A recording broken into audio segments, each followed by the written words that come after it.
Where is mine?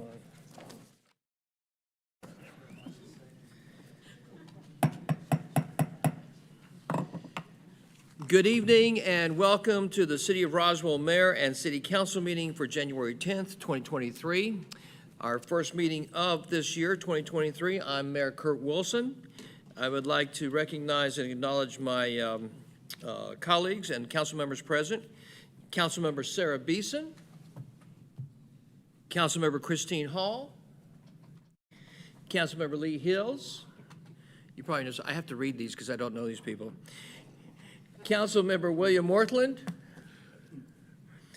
Councilmember Michael Palermo, Councilmember Peter Van Strom in the short chair tonight.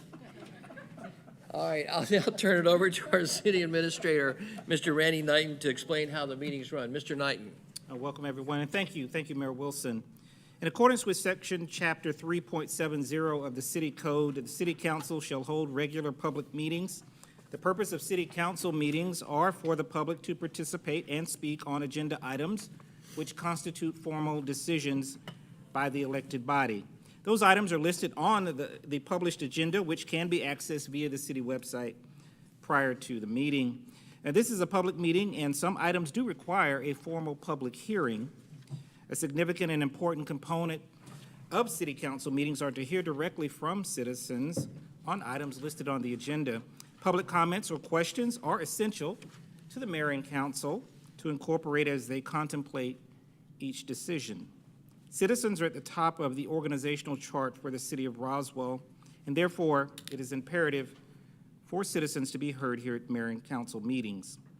If you would like to speak on an item, we ask that you fill out a comment card in order to ensure an accurate record of the meeting. Those can be found at the back of the meeting as well as the podium. We ask, of course, that everyone observe the principles of mutual respect and display the appropriate demeanor during city council meetings, which should and is reflective of our great community. The mayor is the presiding officer of the meeting and will ensure the orderly exchange of comments, questions, and discussion, leading to decision-making by the elected body. And we would certainly encourage everyone in attendance and the viewing audience to visit the city website for meetings, events, and departmental information. We also encourage you to review and participate in the various activities offered in the city, which promote community physical activity and ensure that we all make Roswell the #1 family community in America. Mayor Wilson. Thanks so much, Mr. Knighton. Thank you. You always do such a great job of explaining the format of the meeting and as well as the committee meetings. Thank you, sir. At this time, I'd like to call Pastor Gerald Fadimi from the Home Church Roswell to the front for the invocation and moment of silence. Well, it is an honor and a gift to be with you all today, the first council meeting of the year. It's only fitting that we turn our attention to God and ask for his leadership as we start a new year in our great city. I was compelled to pray over 3 words for our city this evening, to pray for prosperity, to pray for wisdom, and to pray for unity. So let's go to God in prayer. Father, we love you, and we are incredibly grateful to be able to gather together tonight. To live in this great city of Roswell, where we're surrounded by your beauty and your nature, and yet we're in such a great city that is economically booming with great businesses and restaurants and schools. Lord, I do pray for your prosperity over our city. Prophet Jeremiah said that we pray for prosperity so that we also may prosper in our city. And so, Lord, we ask that you would continue to bless this city, to give us wisdom and guidance as we make plans for the city that you've entrusted us with. We also, Lord, pray for unity. Jesus prayed in John 17 that we would be one as he and the Father are one. And so we know that unity does not mean uniformity. It is not all of us thinking or acting in the same ways, but it is choosing to prioritize the things that matter most and fight for the common good. And so I ask for the leaders of our city, for the members of our community, that we would be unified as one for the things that matter most. And lastly, Lord, James says that if any of us lacks wisdom, we can come to you and ask, and you give it to us freely. And so we ask for your wisdom today. We ask for your wisdom for our leaders, that you would give them wisdom beyond their years, wisdom beyond their experience, and the courage to do what is right when you call them to. We pray for Mayor Wilson. We pray for our council members. We pray for protection over their families. And we ask that you would guide and order their steps in our great city. We love you, Jesus, and we pray these things in your precious name. Amen. Amen.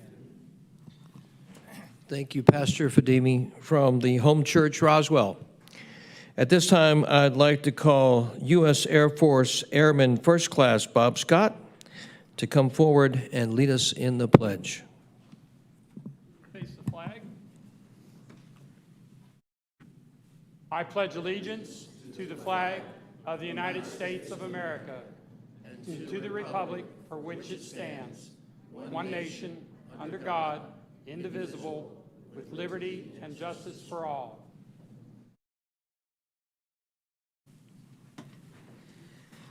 Thank you, Airman Scott. So now we have a very special part of our evening. We have the installation ceremony and swearing in for our newest council member, Sarah Beeson, for Post 1. Council member Beeson will be sworn in by her husband, Tommy Beeson. She's being sworn in on a copy of the United States Constitution. Also with her is her son, Turner Beeson, her other son, Rowan Beeson, her mother, Claudia Lynn Jabanajad. We got to get that right. And her father, Majid Jabanajad. Say it for me, Sarah, so I don't screw this up. Zebanajad Rod. Thank you. It's a lot of letters. It's No, thank you. So we want to get... Now you know I changed my name because that wouldn't fit on a campaign sign or this placard. So now it's time for you to do your thing.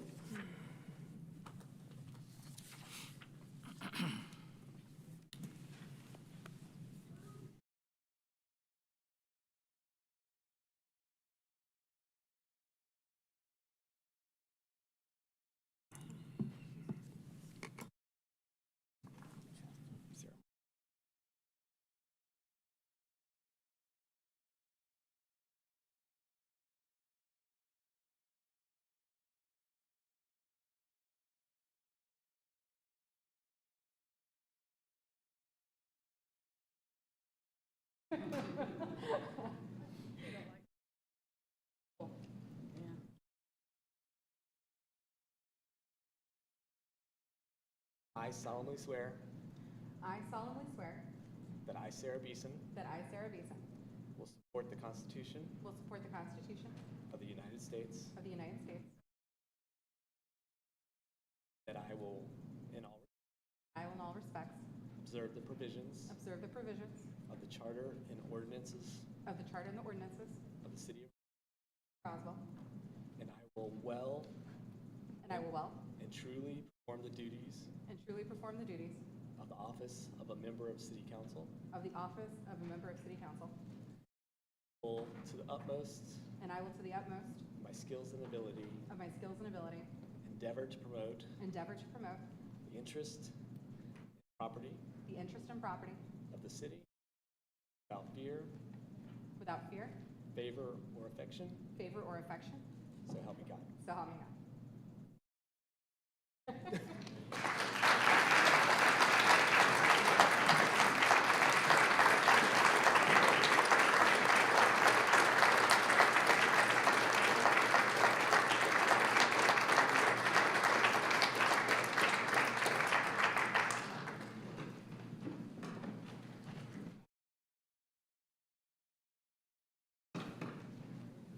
Sarah, I just got a note that from your husband. He said that rather than you speaking tonight any words after your installation ceremony, he would like to turn the microphone over to Turner.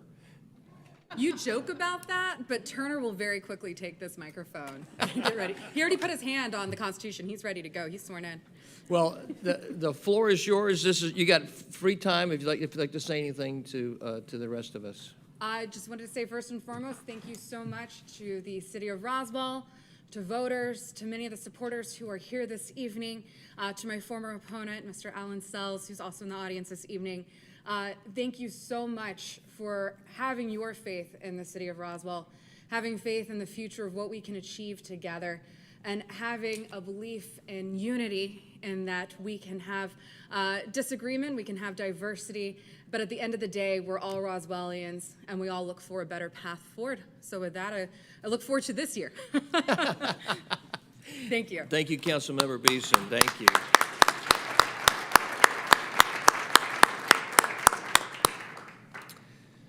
All right, so next on the agenda is the mayor's report. My first item is the reading of a proclamation for the esteemed veteran of Roswell award to U.S. Air Force Airman First Class Bob Scott. So if Airman Bob Scott would join me up here, and I'm going to ask the rest of the council. I think it's a great tradition. I'd like the council with me to join us for the esteemed veteran proclamation.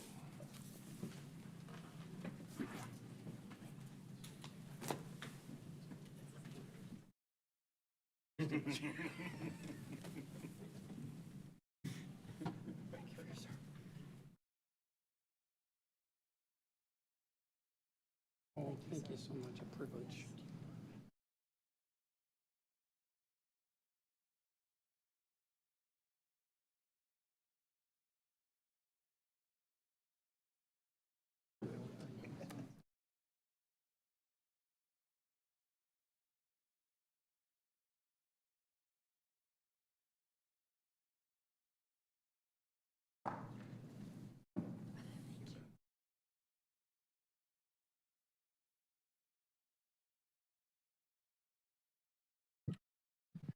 Proclamation, Office of the Mayor, Airman First Class Robert Bob Scott, esteemed veteran of Roswell.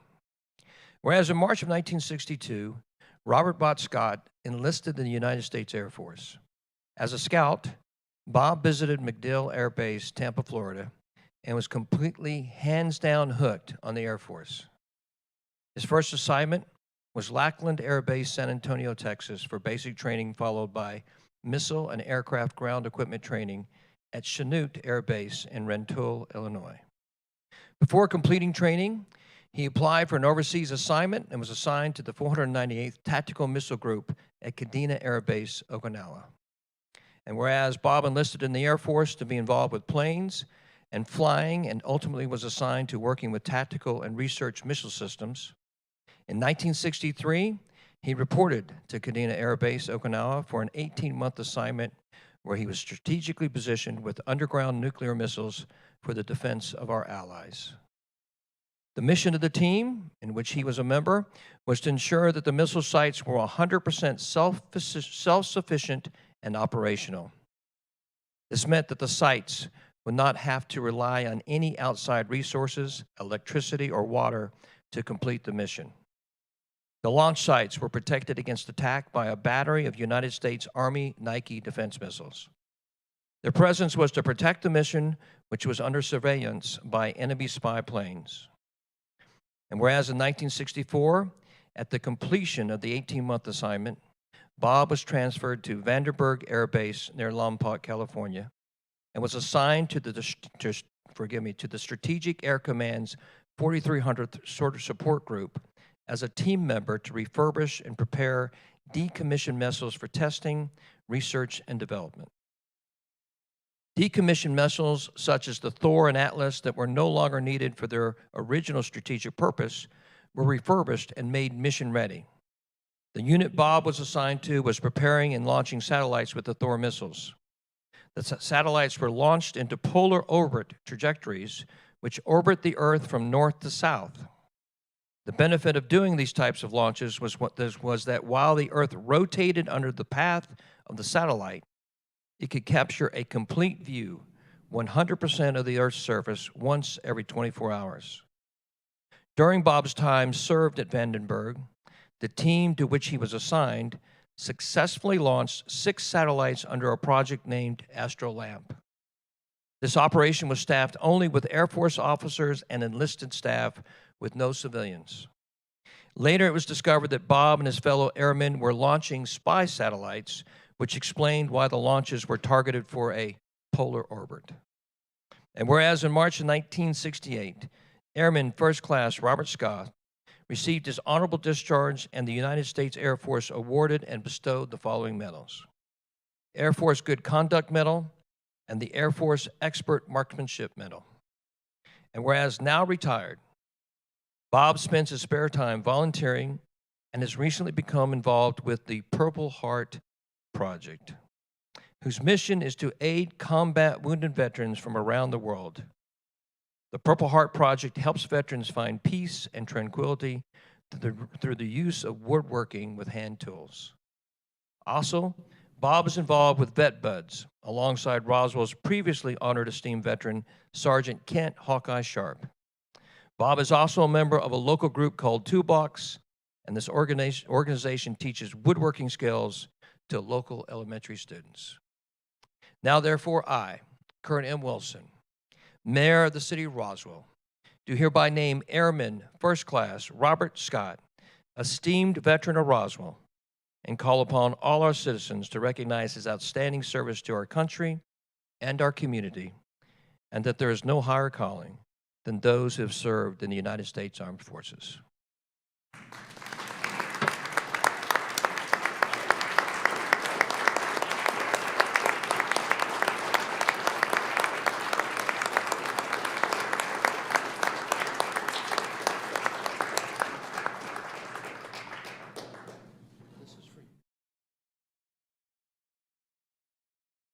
I know you have a few words you'd like to share. Aaron Scott. Thank you all for being here, and more importantly, thank you, Mayor Wilson, and Will Morthland for nominating me for this honor. When I first got the call that this was going to happen, I kind of said, no, it's not me. I didn't do anything. I didn't face combat. No one was shooting at me. I wasn't rousted out and put with a bunch of fellas out in the boonies to try and combat somebody who was trying to defeat another purpose in life. And so for me, it didn't seem proper to be here. And then after talking to my wife, she said, you need to speak up for other veterans. Those who aren't here today, you represent them.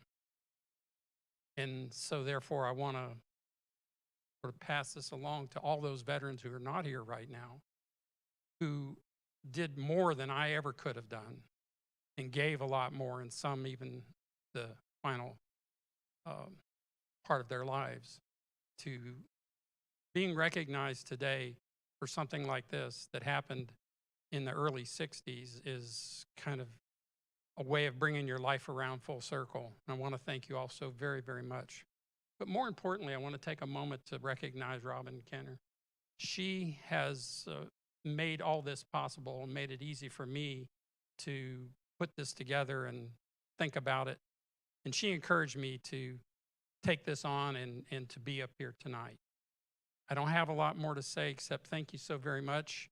I would encourage all of you, though, to think about what you can do to help our veterans. I have found it personally very rewarding to be a part of an organization called the Purple Heart Project. PurpleHeartProject.com as a little commercial here. But PurpleHeartProject.com has successfully rehabilitated people who were lost, people who were completely submerged in their dreams that got shattered. And so this project has been very successful, and I encourage all of you to look at it and look behind it and find out what you can do to help or at least pass the word along. With that, I'd just like to turn it back over to Mayor Wilson, and thank you so very much.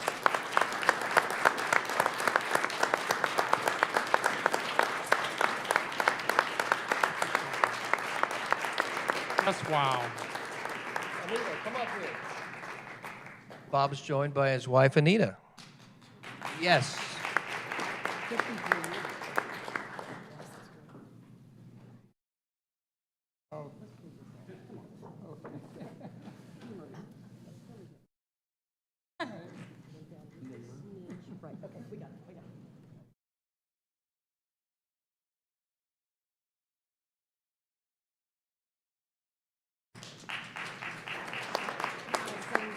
Air Force Reserves. He's working in Good organization. Yeah, you're more than welcome to Frank. Oh, really? Just, it was off the cuff. Thanks for continued service. Oh, thank you so very much. Congratulations. Appreciate it. So kind. Thank you so much. You are so kind. Thank you. Great answer. Thank you. Yes. I mean, business.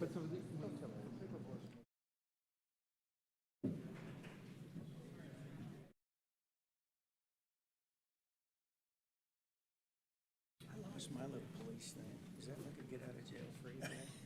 You already used it. No, I lost it. I'm like, damn.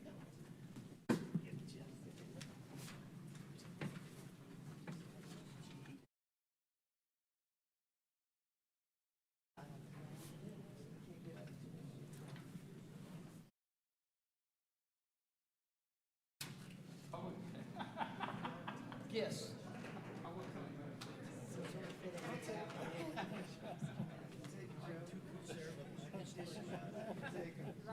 Steve, that's right. It's all downhill.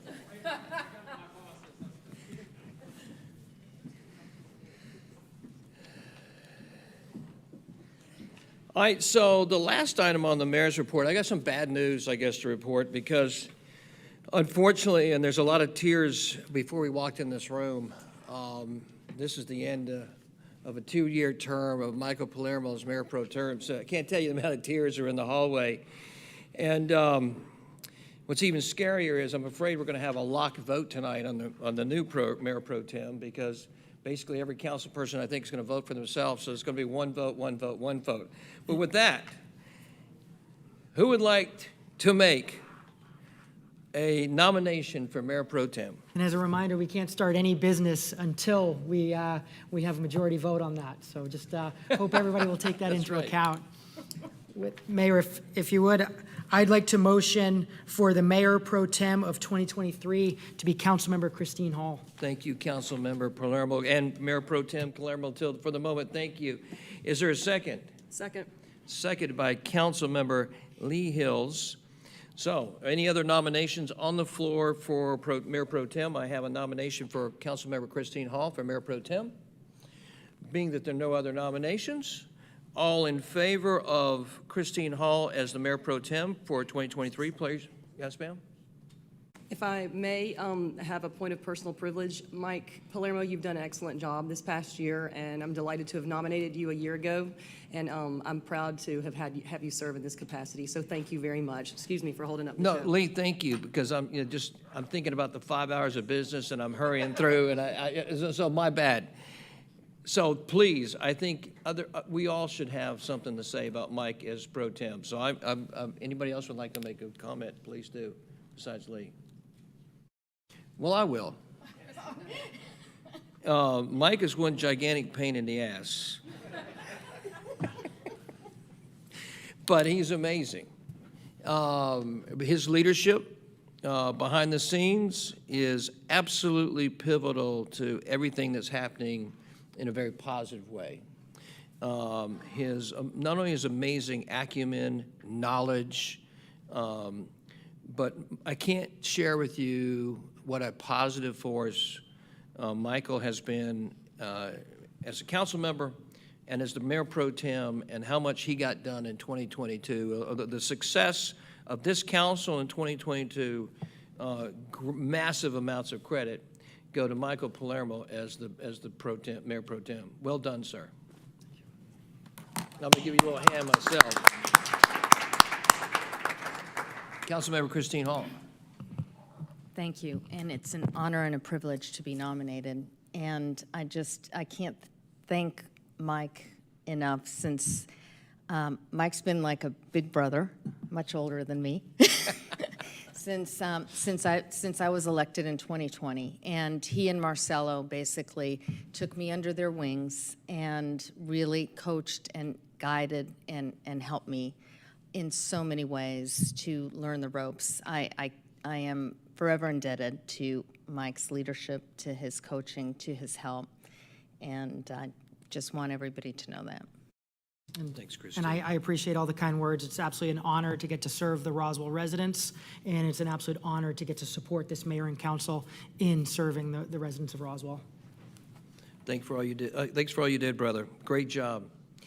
All right, anybody else? It's your last chance, Will.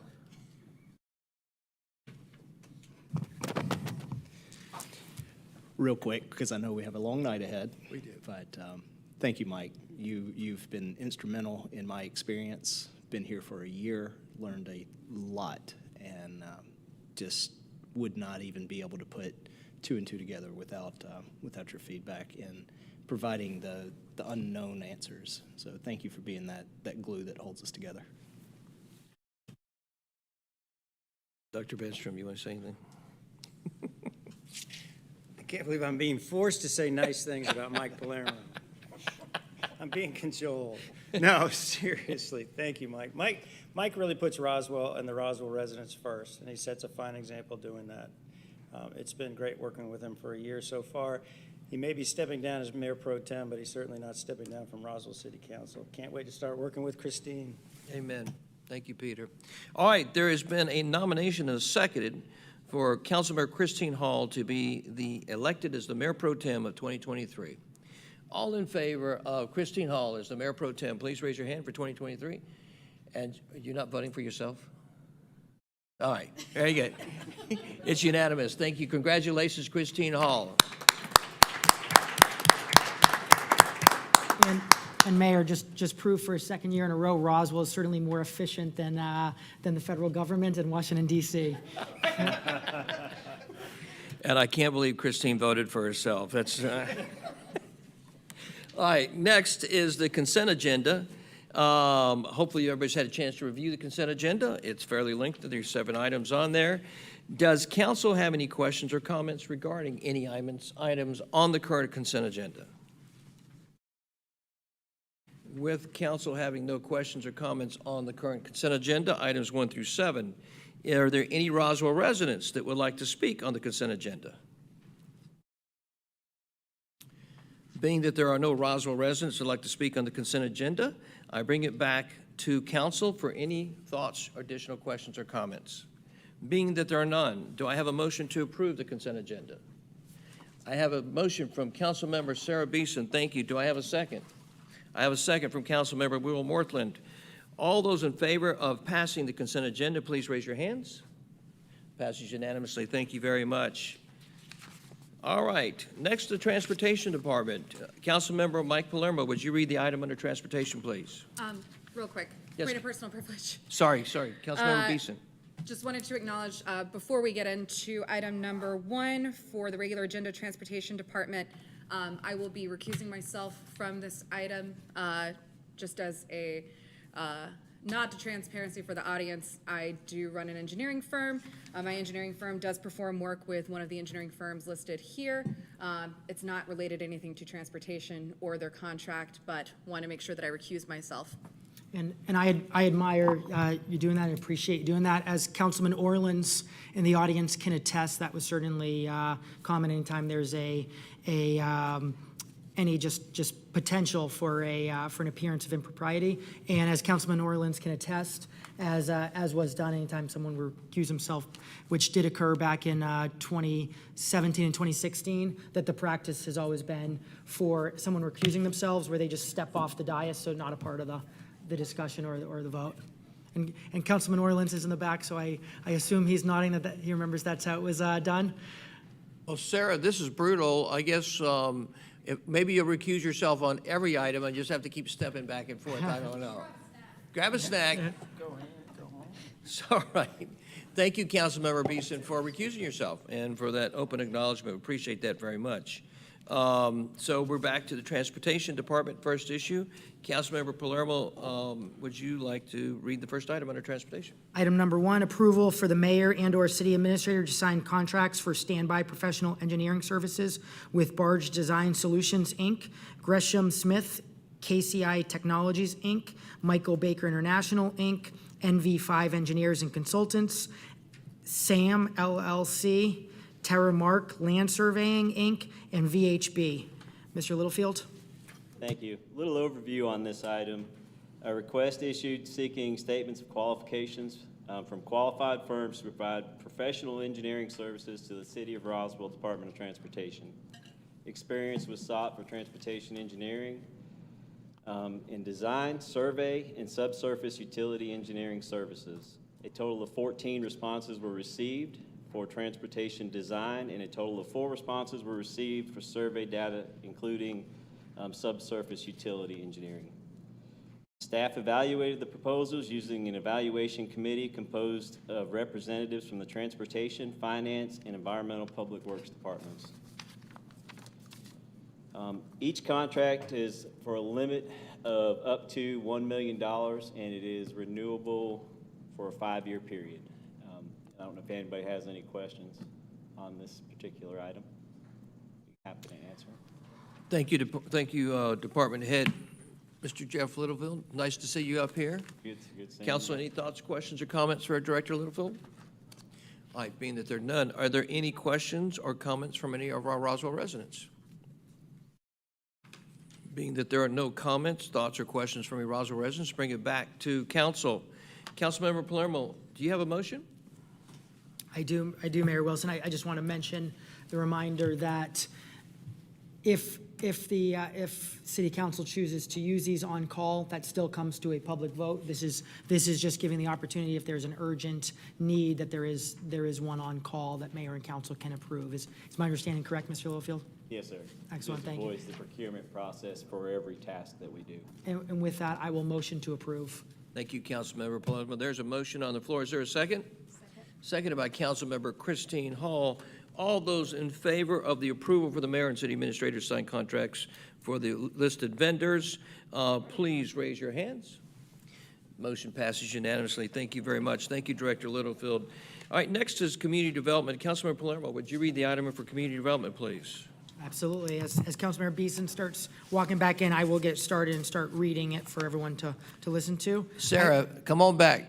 Item number 2, approval of variance 2022-4409 to the building setback line and undisturbed zoning buffer located at 1120 Moss Point Drive.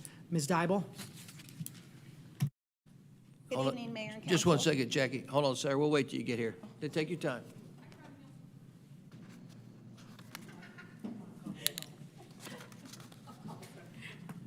Exactly.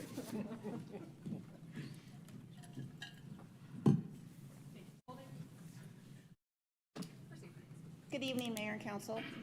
This is a variance request for 1120 Moss Point Drive, application number 2022-4409.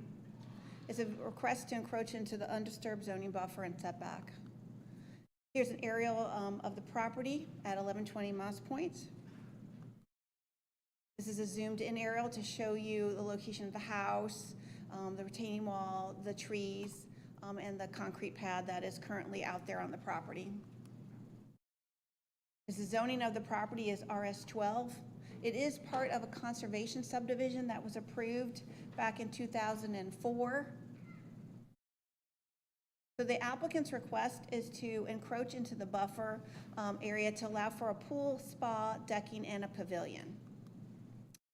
The site plan you have here shows you the setback line in pink and the undisturbed buffer line for the zoning buffer line in yellow.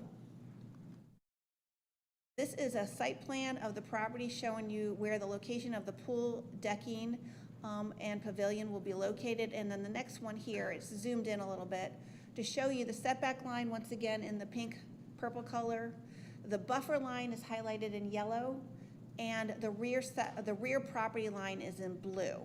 So as you can see, the pool will be encroaching into the buffer, the pavilion, and the pool and the deck, or the spa and the decking. The concrete pad that's located on the right corner on the property is existing already. It was not built by the homeowner. It was previously there when the homeowner purchased the property. So the pool, decking, and spa will be encroaching 29 feet into the buffer. So it'll be 6 feet from the rear property line. There are topography issues on the property, and a requirement from this HOA for the Moss Point subdivision is that accessory structures are to be located completely behind the home. So the reason why they've located the pool in this location is to show that it is completely screened by the home and cannot be viewed from the street. Staff is recommending approval for the encroachment into the buffer to allow for the pool and spa decking and pavilion. Do you have any questions for staff? Council, any thoughts, comments, or questions for Jackie or anyone else? Thank you very much. Do any Roswell residents have any comments, thoughts, or questions on the matter? The applicant is here. Would the applicant like to say anything?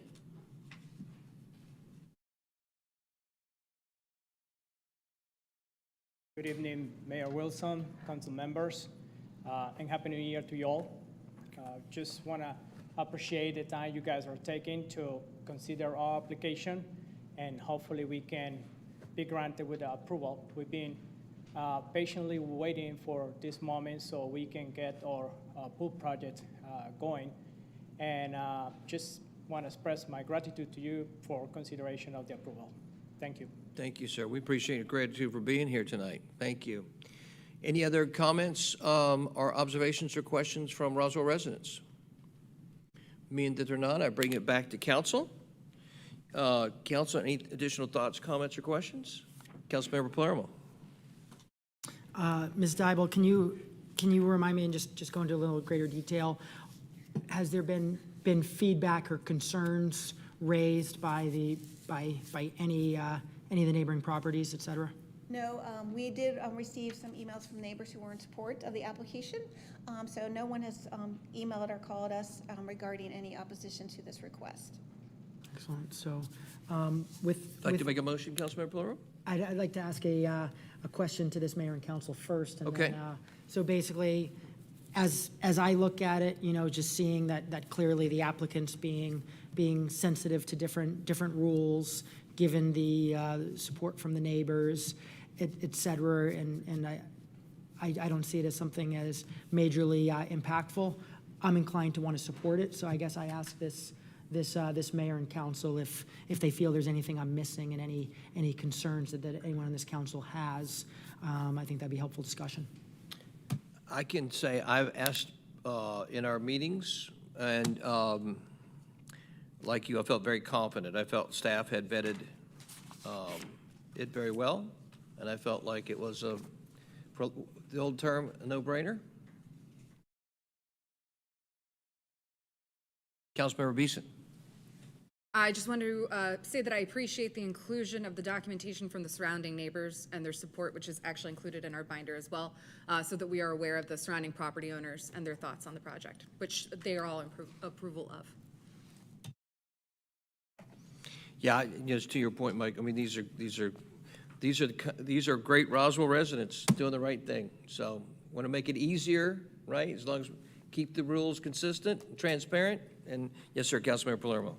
Yeah, and that's the exact reason that I definitely like the verbal confirmation at this public meeting for anyone watching to realize that certainly this applicant has gone through a great process and certainly did have support, which I think is certainly relevant and anyone watching should certainly be aware. But that being said, I motion to approve. Thank you, Councilmember Palermo. There's a motion to approve, seconded by Councilmember Peter Vanstrom. All those in favor of approval of variance 2022-4409 to the building setback line and undisturbed zoning buffer located at 1120 Moss Point Drive, please raise your hands. Motion passes unanimously. Thank you very much. All right, Councilmember Palermo, would you read the next community development item? Item number 3. Yes, sir. Item number 3. I apologize. Approval of a retaining wall for the Oaks in accordance with the Unified Development Code, Section 10.5. This developer requested another deferral from December 12th, 2022 Mayor. Item number 3, approval of a retaining wall for the Oaks in accordance with Unified Development Code, Section 10.5.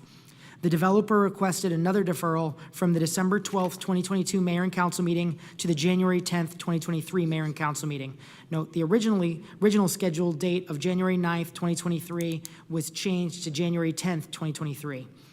At the November 28th, 2022 Mayor and Council meeting, the developer requested another deferral to the December 12th Mayor and Council meeting. At the November 14th, 2022 Mayor and Council meeting, the developer requested a deferral to the November 28th, 2022 Mayor and Council meeting. So that's item number 3. Ms. Bromberg?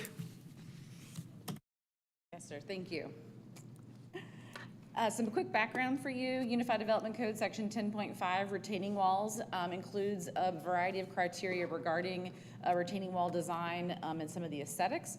Retaining walls that are equal to or greater than 6 feet in height are required to be approved by Mayor and Council. Other items included in the criteria are materials are subject to approval by the Design Review Board or the HPC, depending on where the property is located. And there's some other technical design requirements that are provided within the UDC. For the retaining wall that's in question tonight, it is approximately 600 feet long. It varies in total height from 4.85 feet to 14.2 feet in height. The exposed face of that wall, because a part of that foundation is buried, is 3.8 to 12 feet, and I'll show some additional graphics in a moment to help show that. The 3.8 feet exposed portion of the wall is the vast majority of it. It's just over 300 feet. And then there's about 12 feet that's exposed. It's about 120 feet that's around the retention pond, which I'll point out in a moment. And then there's about 100 feet in between, plus or minus, the transition from the 3.8 feet to the 12 feet in exposed face.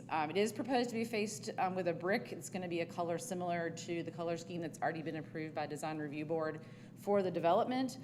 There is a condition that's recommended if the council chooses to approve the wall that we have a minor Design Review Board application in order to make sure that staff confirms that the color they've chosen does conform with what the Design Review Board palette was that was selected.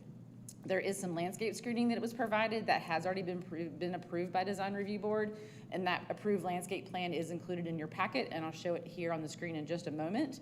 Just a point of clarification, that site plan, the specifics of the details of driveway layouts and a few other things is different than the proposed site plan of today because the landscape plan was approved and then there were some other changes made as a part of their Design Review Board process, and that stayed the same, but some other things kind of changed.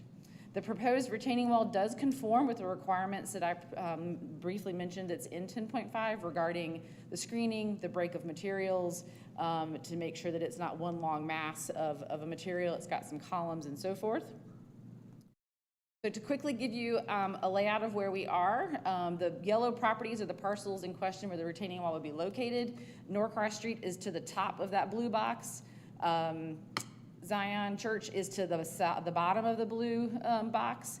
Myrtle Street is the street that's running up and down on your page, and then Zion Circle is the L-shaped road that goes around it. And bear with me because just to keep your bearings, everything's turned 90 degrees from here forward, so I wanted to give you that perspective. Myrtle Street is now at the bottom of the page, and it's these 5 parcels where the development is going in. The proposed retaining wall is roughly in the location noted in red. This is the site plan for the development. This shows the retaining wall location here marked in red. The section that is moving from the left of the screen to the right that's behind the townhome units numbers 16 through 30 is the portion of the wall that is 6 feet in total height with the 3.8 feet exposed. And then the section that's immediately behind where the parking lot is, that's that transition from the shorter wall to the taller wall. And then the total wall that's 12 foot in height exposed is the detention pond wall that kind of forms that box. So that's an open box. The water from the stormwater system will be going into that. And so the exposed face to the outside is the 12 feet that I referenced earlier. Here's a rendering looking from the properties that are to the east of the development, looking towards the retaining wall. So you'd be facing the back of the townhome units. And then this is the proposed landscape screening that I referred to as approved by Design Review Board. Zooming in a little bit, to the far left is the detention pond. That's the taller section of the wall that I referred to. And then the middle piece where you see a bigger grouping of some evergreens is the parking lot. And then you have the first of the 3 townhome buildings that's in this section. And then here's the second and the third buildings. So Zion Circle Street is to the immediate right of this drawing. This is the same view, but in the architectural kind of elevation version. Again, you have the pond wall, which is the taller portion. You have a transition to the shorter, which is next to the parking lot. And then behind buildings 1, 2, and 3, you have the shorter wall with, again, Zion Circle is to the far left of the screen. This is the landscape plan that was approved by DRB. So the plantings that you see on there are reflected in the renderings that I just presented.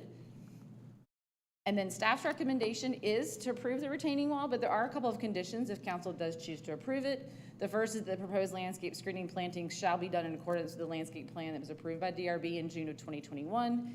And then, of course, as I mentioned previously, the proposed retaining wall brick and mortar color shall be approved by design through a design review administrative application, just to confirm that compatibility with the color scheme that's already been approved by design review in 2021. I'm happy to answer any questions, and the applicant is also here to make a presentation. Council, any thoughts, questions, or comments for Lenore? Councilmember Vanstrom. Just for clarification, this came to council because of the variation in height. This came to We're taller than 6 feet. Exactly. So if it is equal to, if the retaining wall is equal to or greater than 6 feet, then it's required to be approved by mayor and council. If it were 5'11" I would not be before you this evening. Now, does this go back to the design review board at all? No, sir. It's our decision? They have seen the wall. That has been a part of the design plan since the very beginning. So from the very first application that this development made to the city for preliminary plat, I believe was the first step in the process, the wall has been on the plans ever since then. And design review board is aware of it, and that's why they approved the landscaping that is shown on in your packet. All right, a second question. Where the wall increases in height, what's the necessity for that height increase? It's the topography. So the site drops towards that corner. So let me go back to this drawing right. Actually, you can kind of tell it here. This is actually, you see how it's dropping in this from the right to your left?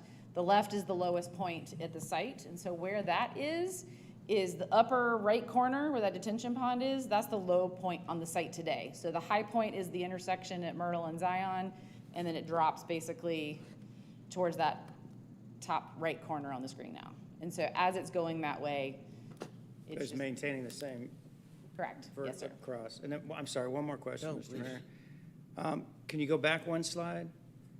This way. Why do the trees stop before the end of where that wall is on the left? I honestly was not at the DRB meeting when this was approved, so I don't know the answer to that question. I can say that if you look here at where there's a bunch of off-site water and some other things, you'll notice the green space, and will look like kind of some rocks between the wall and the property line to the right. There's some drainage that's coming through there, and so there can't be any plantings along that side of the wall. And so I imagine that they stopped just short of the wall because of the proximity to that. The applicant might be able to answer that question. I just personally wasn't at that DRB meeting when the landscape was approved, so I don't know why. Peter, any other questions? Yeah, I'd like the applicant to answer. Gotcha. Council, any other questions, thoughts, comments before the applicant comes up? Would the applicant like to come up this time? Welcome. Glad you're here. Thank you for being here with us. While they're teeing that up, Mr. Mayor and council members, I'm Joshua Scoggins with the law firm of Miles, Hansford and Talent. For many years now, I've had the pleasure of representing Beazer in a lot of their projects here in Northeast Georgia, and I'm pleased to be here tonight on their behalf. Ms. Bromberg's presentation, frankly, is a lot better than mine, so did a great job of explaining that and actually makes it so that I don't have to keep you here much longer. This is 3 acres of property just over here off of Myrtle Street on the eastern side that Beazer acquired about 2 years ago. And they've been working since that time with the city on approval and permitting of a 30-lot townhome development known as the Oaks. As Ms. Bromberg said, this property and this tract and parcel have already gone through design review board with respect to the exterior finishes. This here is the front view with the alley-loaded townhomes off of Myrtle Street, just to give you an idea of the quality.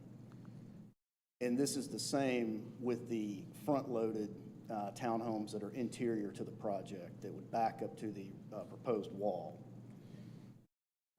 After the Design Review Board approval, a preliminary plat was submitted, and that was approved earlier, or in March of 2022. As Ms. Bromberg previously stated, that preliminary plat, I've zoomed it in here, it's essentially the exact same plan that you have before you. The retaining wall height, location, pond location, all of that is the exact same. So Beazer has been working very hard with the nearby church and all of the adjacent property owners, because as I understand it, there is a tremendous drainage and runoff problem in this area. And this is one of those rare situations where I actually think that the retaining wall is probably, from a stormwater runoff perspective and managing of that, and an aesthetic perspective, this is one of those situations where I think the wall is actually the better of the options. The only other option would be to slope very steeply that back area and try to plant it on a very steep slope. And as somebody who lives backing up to a wall like this, I tell you, I prefer that as opposed to a big hillside with dead pine straw and planting on it. So I've got here with me tonight several representatives from Beazer Homes and Mr. Rob Good, who is the engineer for the project. Mr. Good can take you in depth on all of this, but again, we would ask, your staff is supportive of this. I believe that the nearby church is supportive of this as well. They may have someone here tonight who wants to speak on it. It complies with all of your ordinances and codes, and your staff supportive. So with that, I would respectfully ask that you vote in favor of this, and I'll turn it over to Mr. Rob Good now so that he can take you through any questions, because he's forgotten more than I'll probably ever know about it. Thanks, Mr. Scoggins. Thank you. Welcome, Rob. Thank you. Mayor, Council, I'm Robert Good with the Good Group. I'm civil engineer of record for this project, and I've been working on this project here in Roswell and getting to know the fine folks here for the last 2.5 years. So it's a very unique community. I'm privileged to be working in it. We worked very closely over the last couple years with the staff and with the community and the design of this development, and particularly solving some of the issues that this development will help that relate to the surface water and stormwater. Part of it off the map here to the left at Zion Road, this property is picking up at the very top. In fact, I think Lenore had a nice graphic for it. But at the top at Zion on the north end, we're picking up that drainage that currently is offloading into the rear of the eastern property owners that are off-site from the Beazer property, and we're bringing that into the retention pond, which is going to be a huge benefit to the property owners on the east side of this property once this is completed. And I think that there's been a lot of drainage issues in the rear, as well as working with the church, those owners and the church, and we're going to help rectify some of those significant drainage issues, as well as at Myrtle Street that you can see over by lot 15 right on Myrtle. We're picking up about 50 CFS of flow during a 100-year event, which is pretty significant flow. And we're picking that up, and we're actually taking it from an 18-inch culvert that's there and bringing it into a wider 42-inch, which is going to help slow the flow and also provide some storage before it ultimately outfalls. So we're doing two things there surface-wise. And the third thing with respect to the stormwater is we're participating into the Zion project that was built for water quality purposes with the city. And we've worked very significantly both on the site planning as well as the drainage with staff and community. As stated in regards to the slope diagonally across the property from Myrtle and Zion on the north side to the pond is about 30 feet. And that's part of the the wall concern, but we're keeping it as low as we can get it. In fact, when we went through the DRB, our wall was about 3 to 4 feet higher than it is today. We've reduced it. So we've reduced 25% of the surface of the entire wall along the rear eastern property. So we've done everything we can to reduce this wall, reduce the exposure, make it as pretty as possible. It will not be an exposed wall that you can see on Forest. It will be a brick wall. It will be landscaped. And one of the things that we did is we came off the rear property line, which is the eastern property line, about 10 feet. So it's not like we're bringing the wall adjacent to the neighbor. We're coming into the Beazer property 10 feet and then landscaping that wall. So we're doing everything we can to keep it as very less visual, as well as, landscaping and screening it, and working with the neighbors. And we've had to work with all the neighbors in the church and the community, and dealing with the landscape issues. We had some trees that we had to work with the neighbors, and they've agreed for us to be able to mitigate those because they were on the property and they'd grown 50 years, big tree. So we had to work together on that. So it's been a very, very positive thing. It'll be a huge improvement as well along Myrtle, with sidewalks in front of what you saw are these elevations along Myrtle that will make it a very walkable and very connected to the church, and hopefully a benefit of quality to the community. So with that, I await any questions you may have, or I'll stand down. Thanks, Mr. Good. Thanks. Thank Rob you. or Robert, do you care? Either one. Rob Rob Good? is preferable, but- Robert? Yes. Robert. Council, any thoughts, comments? Dr. Vanstrom? Could you clarify why the trees don't go all the way down to the end of the wall? Actually, Lenore brought up a good point, is, as you can, I was going to go over there, is we have some drainage on the side of the property, that swale that's going off. We've had that riprap, so we're trying not to undermine, but if we need to put an extra tree, that's not a problem. But it was just we work closely with both the landscape just to make sure we don't undermine things as well as the water flows along the side of the property. And that is the lowest point there, where the retention pond is of the property, and it's only a few more feet that it ultimately flows to the south. Peter, any follow-ups? Okay, go. Councilmember Christine Hall? Thank you. Just while we're talking about the trees, how far away from the wall are the trees planted? What is that? We'd probably need to pull up the landscape plans, but we were usually about a couple feet off, because there's also a little bit of drainage behind the wall. So you're 2 feet back from the wall where the But trees? what we have on the plan, I'd have to pull up the plan specifically to your question there. Roughly 2 feet back from the wall? Do we have the plans? Yeah, let's look at the plans so we can answer you specifically. They will grow, so part of it, as the tree grows, you want to be at least a couple feet, because as the tree, grows, it's going to have branches. Right. There's a formula for height and distance for Yes, roots. we So had that's what I was trying to identify. For a taller tree, a 10-foot tree, you might want to be 10 feet off the wall. I'm not sure what those numbers are, so I'm just trying to get a sense of, so these are going to be low shrubs that'll be in front of the wall if they're only 2 feet back. They won't gain any height. The trees are more you can see right there, there's 3 trees up there. I don't have the specifics on those trees. Sears is a familiar landscape architect for Roswell. They worked on the details, and we worked with staff on that. You can see the larger trees, which are almost like, if you go from the Zion in, is about 1, 2, 3, 4, 5, 6 smaller shrub trees, and then you have a larger tree, and that is closer to the property line, where you can see the tree, right there if you're looking at it. And just as a quick point of clarification, that is, as Robert mentioned, about 10 feet from the face of the wall to the property line. The intent is that the plants are actually closer to the property line as opposed to closer to the wall itself. Correct. To allow the room for that growth. And I can't remember the specific variety that was chosen, but the shrubs and the trees all were a taller, narrower style, so that you got some height without the width in the plant species that they had picked, specifically because they knew the space that they were working in. Thank you. And that, what we saw,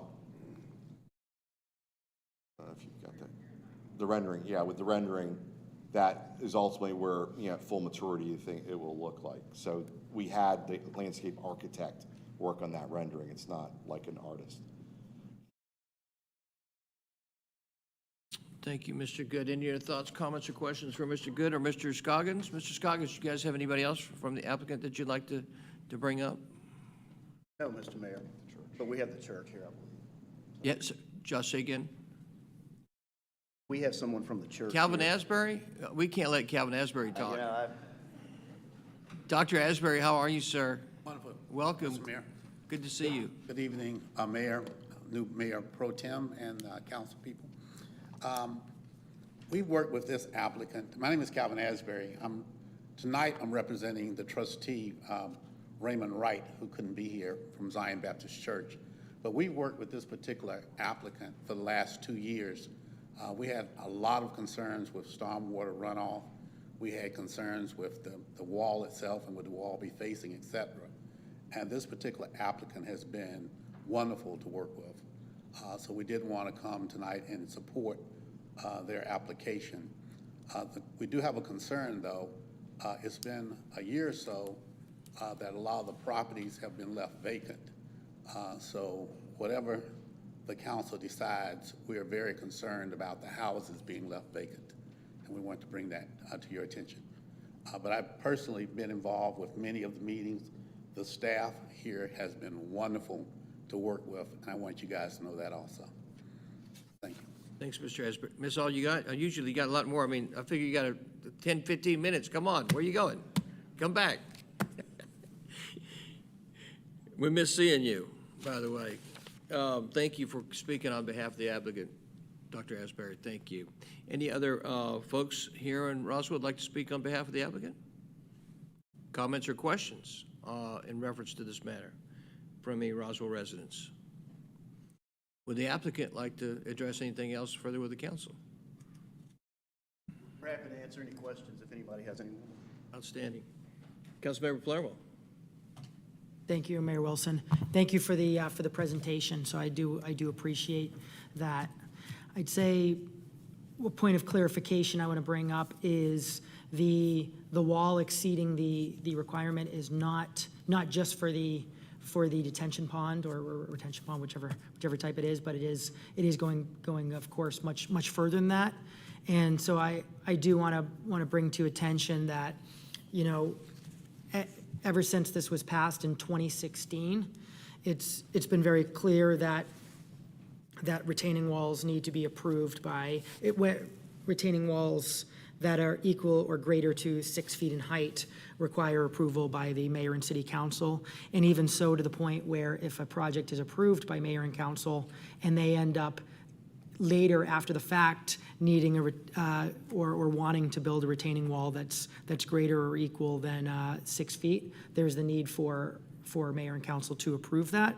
And since this was approved in 2016, it's my understanding that I think for any new projects since then, there's only been one that I can think of that ever came through with it, with a wall, and it was one that did get approved because a big part of it was the wall faced not the neighbors, not the community, but faced internally to the new development. So that was the one that I can think of since 2016. That's actually went for this approval, because all other developments since then have all ensured that they have a retaining wall that is less than 6 feet. And this was something that was discussed in great detail and had great evolution in a number of meetings. So there was a May 2016 work session on this. There was a June committee meeting on this. And then, of course, there was a September mayor and council first reading and an October mayor and council second reading with this. And there was a lot of thought and concern around this issue and how it affects other properties, residents, et cetera. And there were two examples as to why. There was the one that most people know of in the very common situation, which was known as the Great Wall of Roswell, which is on Coleman Road towards Marietta Highway. That was one example that brought forward the concerns on quality of life. That being said, there was actually another one that certainly had a wall significantly smaller than the Great Wall of Roswell, but it was one that certainly was very impactful to neighbors. So there was a single-family development off of Upper Embry, and it was a situation where the neighbors that were there next to the new development, they did not realize the negative impact it was going to have on them until afterwards. So it resulted in the fact that you had these new houses literally staring down at them. So just you have literally their backyards, this big wall, and then above that wall being just the houses staring right down at and over their houses. Also concerns too of when some of the plantings, et cetera, are not, having gaps, et cetera, of just children running and the risk of really running into this big wall that was really right behind their backyard. So there were certainly multiple examples of kind of the issue on how this negatively impacted people in Roswell. And in the thorough discussion, I mentioned those multiple meetings that we had.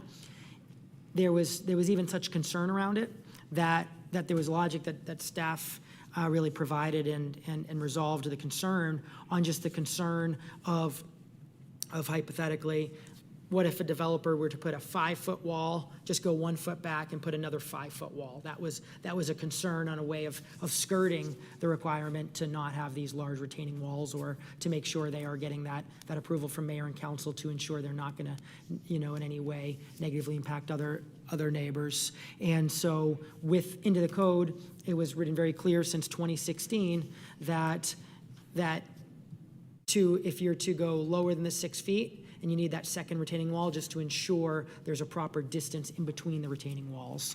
And so with that, I have some major concerns, and given that since 2016, we've certainly seen a number of other developers really all following this and not having these large walls facing the neighbors and creating a number of different safety and quality of life issues. So I just have some overall concerns, and again, knowing that certainly the wall proposed goes well beyond just the wall at the detention pond. Thank you, Councilmember Palermo. Any other thoughts, comments, or questions from council? Councilmember Beeson. I'm certainly sensitive to the Great Wall of Roswell scenario. For those who aren't familiar, it's off of 120 as you're coming in. It's a big retaining wall. That one is very visually impactful in the sense it's right off of an arterial road. It's, for all intents and purposes, the gateway to the city as you're coming in from East Cobb. This, to me, I believe that the developers assuage those concerns that Councilman Palermo has outlined this evening, because it is at the rear portion of the property. It's not facing any street. There's no frontage. So if I'm driving by, I'm not going to be able to see this from the front. To Councilmember Palermo's point, the single-family houses on Upper Hembry, my understanding is they were not included in the process to the depth and the level that the surrounding properties have been in this instance.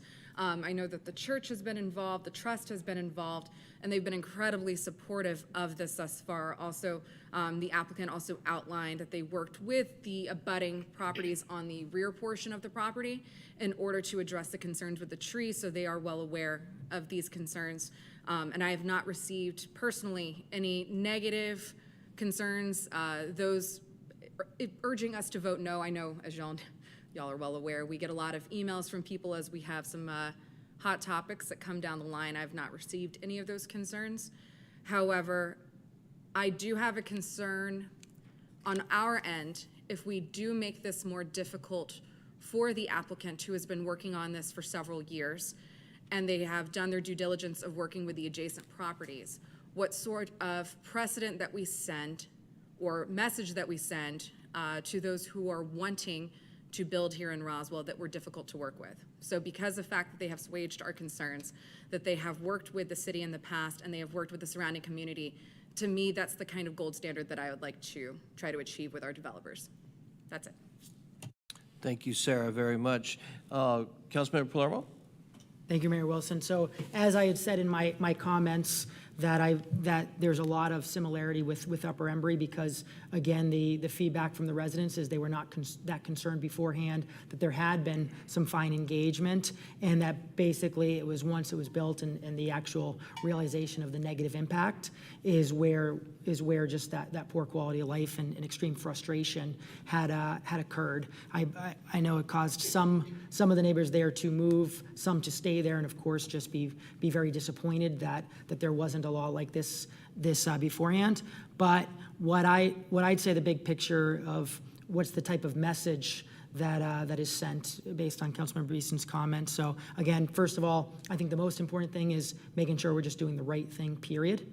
But from a message standpoint, I'd say the important message should be following the requirements, and we've had a clear requirement since 2016.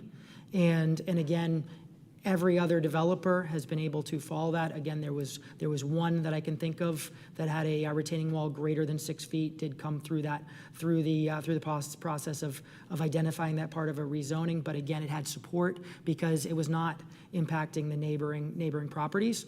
And so to think of those Upper Hembry residents that were frustrated that just so that they could squeeze in some extra houses or extra density, their quality of life has gone down.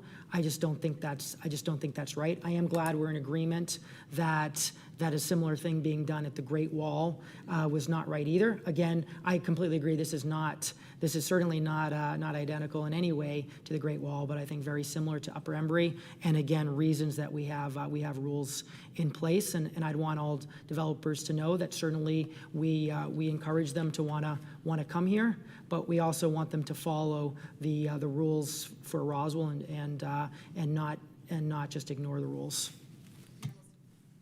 Thank you, Michael. Sorry, Michael. Peter. I've got a couple of questions that maybe Ms. Bromberg can clarify. First of all, there was a comment about the plat vote.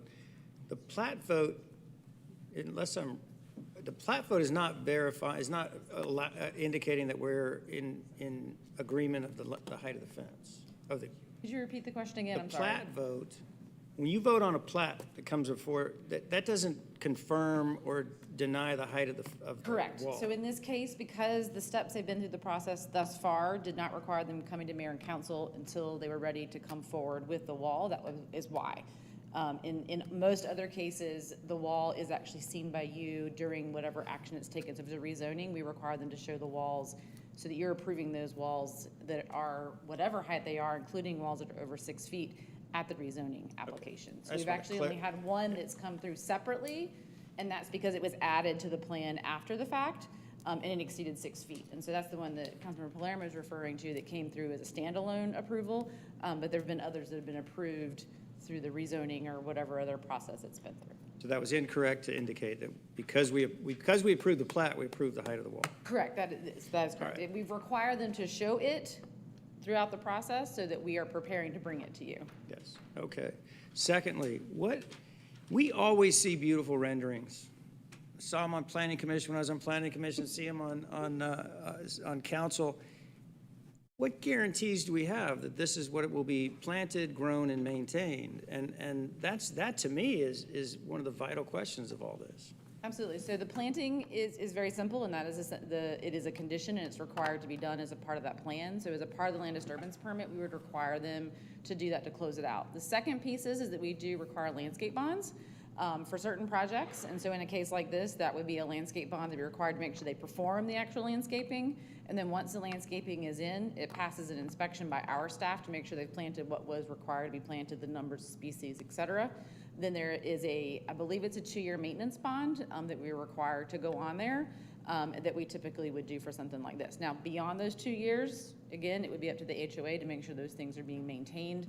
And I'm not sure what our code enforcement would cover as far as making sure that's done. I could certainly look into that if you've got questions about it, but I do know at least through construction in those first couple of years, we've got some guarantees to make sure that they plant them and then take care of them.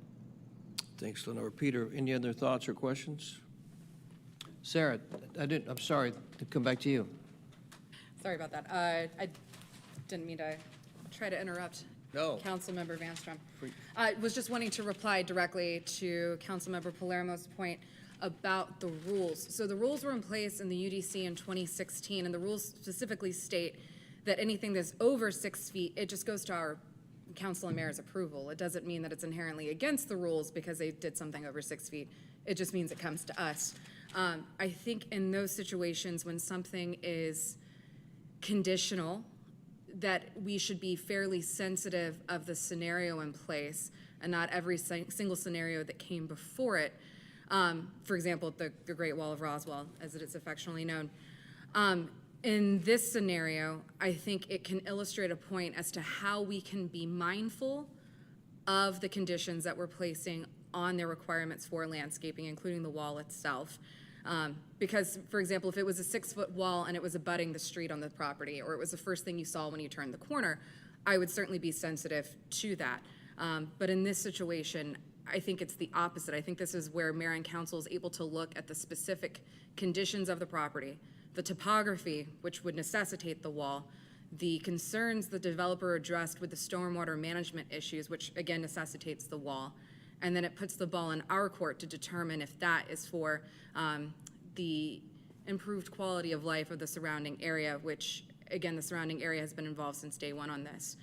So just wanted to point of clarity to say that it's not against the rules to put in a request for a wall that exceeds 6 feet. It's just up to us to make the best decision for that. Thanks. Thank you, Councilmember Beeson. Any other thoughts, comments, or questions from council? All right, with being that said, Councilmember Palermo, as the liaison, would you like to make a motion on the approval of a retaining wall for the Oaks in accordance with the UDC section 10.5?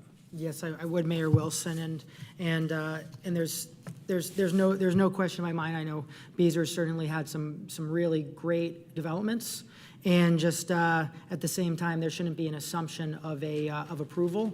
And I think without a doubt, and a great example from Hembury, that a large retaining wall in someone's backyard, in many backyards, certainly has a negative impact. So for all the reasons discussed, all the things discussed at those public meetings I had mentioned before, where this great ordinance that's been followed for since 2016 has occurred, I motion to deny the retaining wall for the Oaks in accordance with the Unified Development Code, Section 10.5. All right, so a motion has been made by Councilman Palermo to deny the approval of the retaining wall for the Oaks in accordance with UDC Section 10.5. Is there a second for that motion to defer?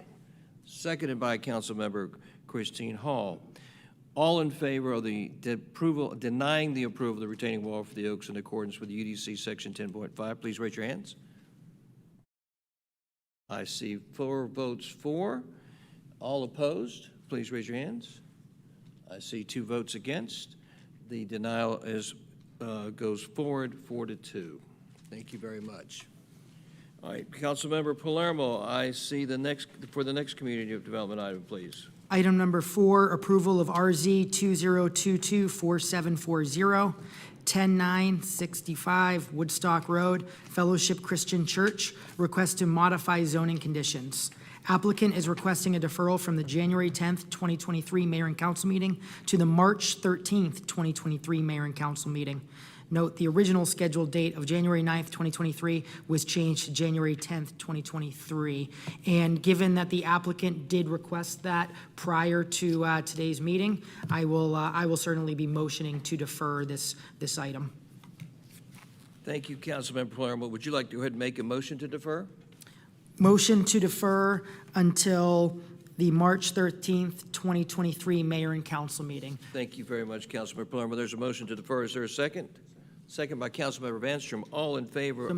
Sorry, Councilmember Palermo. Mayor, just in case, given this was on the agenda, I would like the opportunity, if there's anyone in the audience that does not think they'll be able to attend the March 2023 meeting, if they have any public comments.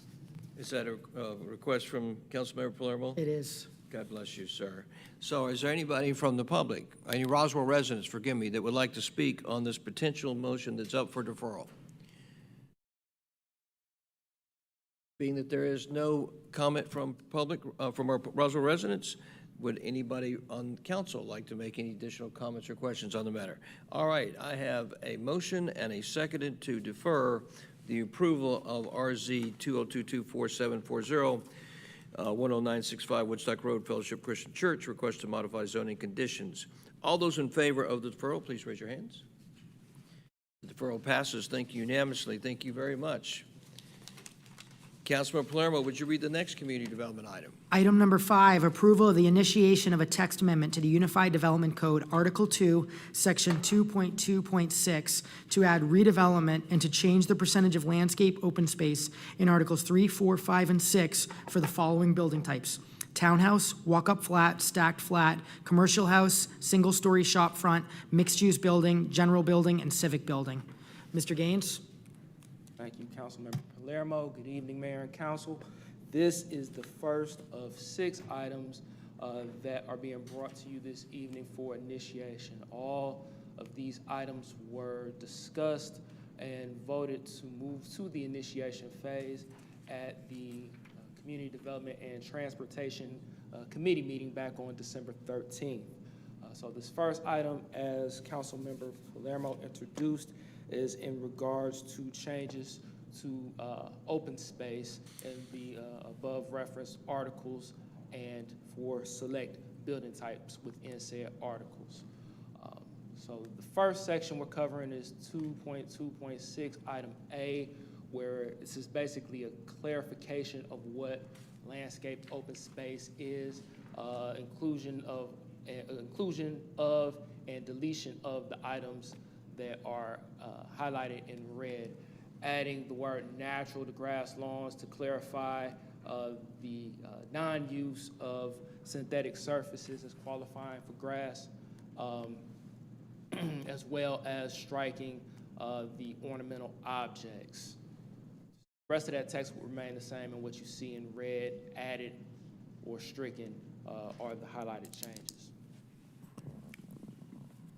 Also add an item C to subsection 2.2.6 that clarifies that redevelopment that does not meet the minimum landscape open space requirement that we're proposing shall be able to maintain their current percentage of landscape open space. And that's only for redevelopment items and or parcels that are currently developed and would be candidates for redevelopment. And in the following slides, we'll cover a little bit more of what that means. So this table here pretty much breaks up the building types by the residential, the zoning categories, and you see the current open space requirement stricken, and then the proposed open space percentage requirement highlighted in red. Those represent a 20 percentage point increase across the board. So if the percentage is currently 20% requirement, it goes to 40. If it's 15, it's 35. If it's 10, it's 30, so on and so forth. There'll be another example of what that looks like on an actual parcel coming up shortly. Covering section 11.2.6, item A, we strike the residential townhome category from this language because of it having a common space requirement as opposed to landscape open space. So there's a further distinction between those two that will be more clear after these proposed changes are moved through the process. That's item number 30, Jason, just for clarity, correct? Yes. Yes, okay. sir. All right.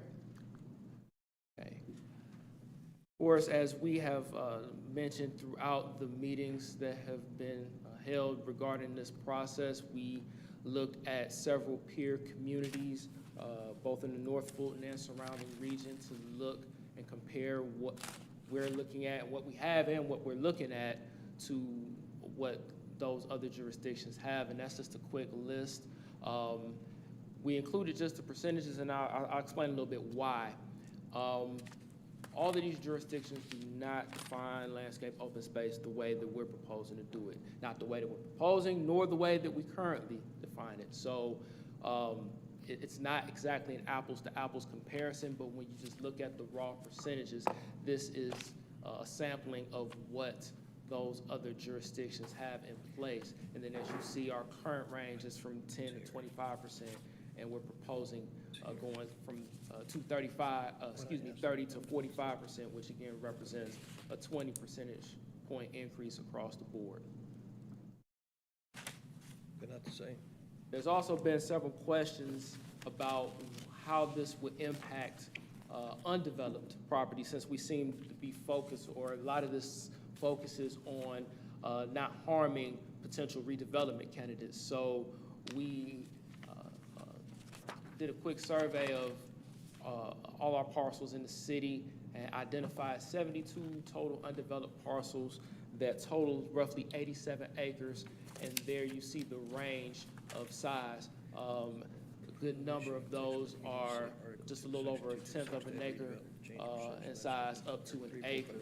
And that represents more than half of the list, as you see. And this is just the northern half of the city. We have that same legend on the southern half of the city that shows the undeveloped parcels in the city highlighted in red again. And I can go back and show you the northern half again. Where should it say it here? Undeveloped parcels are in red. Southern half, undeveloped parcels are in red. Now here's the example I was talking about. We've got 3 parcels that we identified. These are real existing parcels. And this is just kind of a breakdown of how these proposed changes would impact them from a redevelopment standpoint. So we're talking about existing development and what redevelopment would look like should these changes be adopted. So the first parcel is zoned Parkway Village. It's approximately 8.6 acres, has 72% existing open space, which is well in excess of the current minimum requirement of 15%. If you look at the proposed change to that, going to 35%, they would still just have a 35% requirement. So in a redevelopment scenario, they could have less open space than what they have currently. The following building.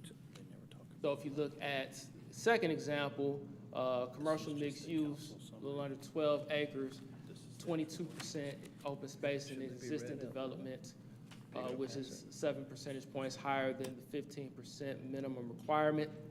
Going to the proposed change of 35% open space requirement, they would be able to redevelop and still maintain a 22% open space, landscape open space ratio. So, and from that standpoint, it's advantageous because they don't have to increase the green space and have that serve as a potential detriment to a redevelopment scenario. And the third example, Zone CC, a little over 28 acres, 11% open space, which is a little bit less than the required of 15%. Going to 35%, you see that they would stay at 11, and that would be, significantly less than the new requirement. They're already under the requirement, but again, the whole purpose of that is to not serve as a deterrent for a potential redevelopment scenario, depending on, other mitigating factors that could be at play. All right. So with that, I know that there were some lengthy discussions ahead of tonight's meeting, as well as all the meetings that led up to the creation of this proposal by staff. So if there are any questions, I will gladly take them. Okay. Sorry. Thank you, Councilmember Vanstrom. Council, thoughts or questions? Councilmember Beeson. Clarifying question, you said that you gave the list of other cities and the percentages and requirements for them. You said that nobody else defines open space like Roswell or how we're looking to do it. Can you explain what the differences are at least? Sure. So a lot of the other jurisdictions, and I don't know which ones off the top of my head, they not only define open space, but they also define impervious surface, and they have impervious surface maximums. We don't currently have that. The current proposal before you does not include that, and some of the other, I don't want to call them intrusions, but kind of like this part here where you have the ornamental objects and other features that may be part of, say, a common area, they would have that included because their definition of open space kind of blends what we're talking about with landscape open space as well as a common area or an amenity area. So that's the main difference. That's the main point of distinction between one jurisdiction to the next. You'll see a lot of different versions of that interspersed in. If that makes sense. Councilmember Beeson, any follow-up? Okay, thanks. Councilmember Palermo. Thank you. So based on some different things that you've said in our different discussions, as well as Ms. Bromberg said, help me understand, the way I understood it, it's not just that Roswell does it one way and all the other cities do it the other way. If I understood correctly, it was as if many of the jurisdictions are all doing it slightly differently. Was I understanding correctly, or is everyone doing it the same? I wouldn't say everybody's doing it differently. Everybody's definition varies, and there's some blending of the definitions. Our definition is very specific for landscape open space. We're making it clear that there's a distinction between that and common space or amenity area. You know, some jurisdictions do it that way, and then others have those other features blended in. And then also there's the whole thing about an impervious surface cap. So if there's, say, an impervious surface maximum of 70%, you know, that could, for most jurisdictions, that would include paved surfaces, structures, you know, the house and any accessory structures, things like that. But it could also include some amenity spaces, like, you know, a swimming pool or something like that. Yeah, it's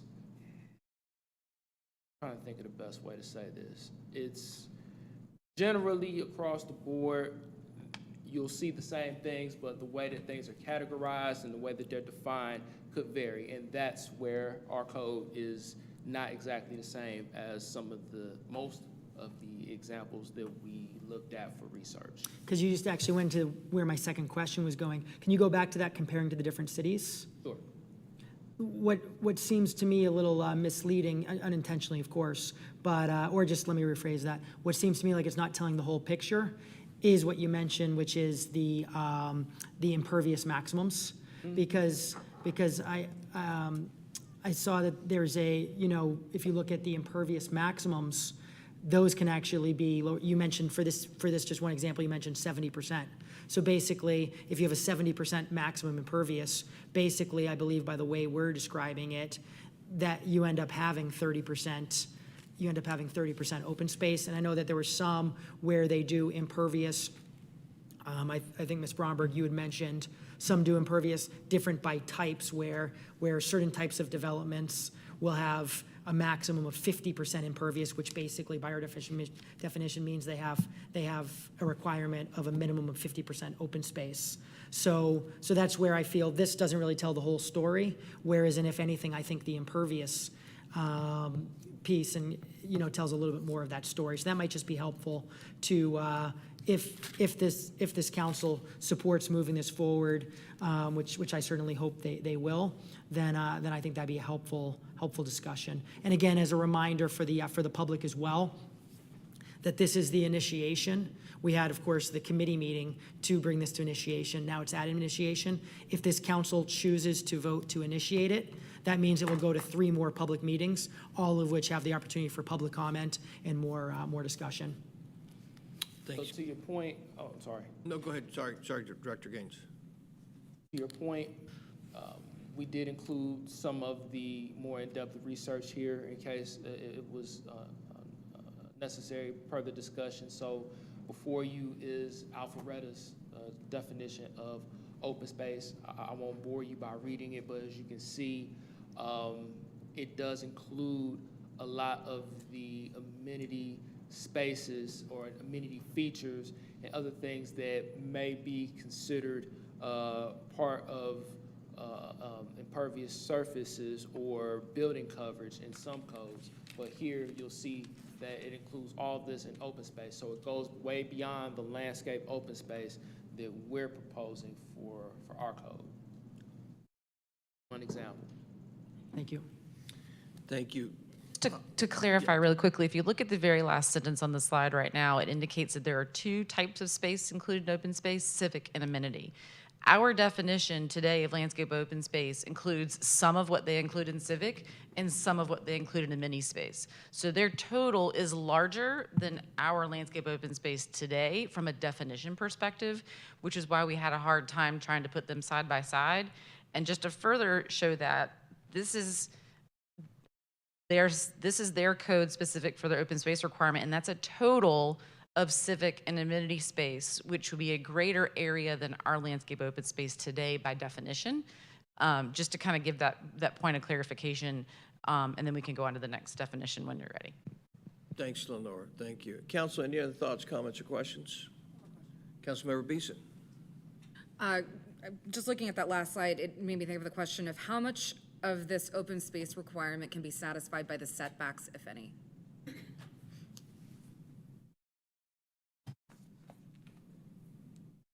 They don't allow them.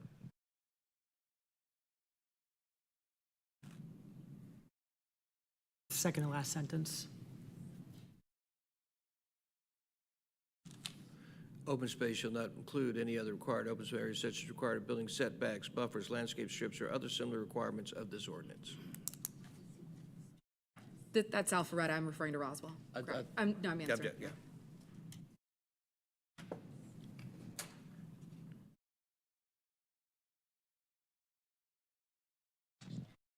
While Jackie's confirming it, we believe that building setbacks can be included in landscape open space, but we're trying to confirm.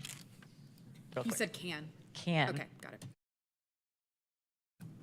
Yeah, short answer, yes. Yes, landscape buffers can be included as part of the open space, landscape open space. Excellent. So it does defer from the Alpharetta Code then. That's just my point of clarity. Thank you. Thank you, Sarah. Any other thoughts or questions?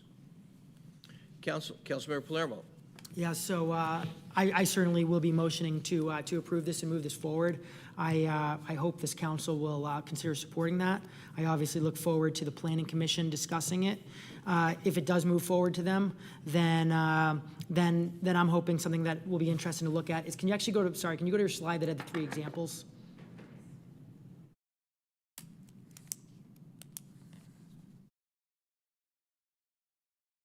So my intention is going to be to motion this as written, as we discussed at committee, something that just hopefully the Planning Commission will listen and therefore discuss.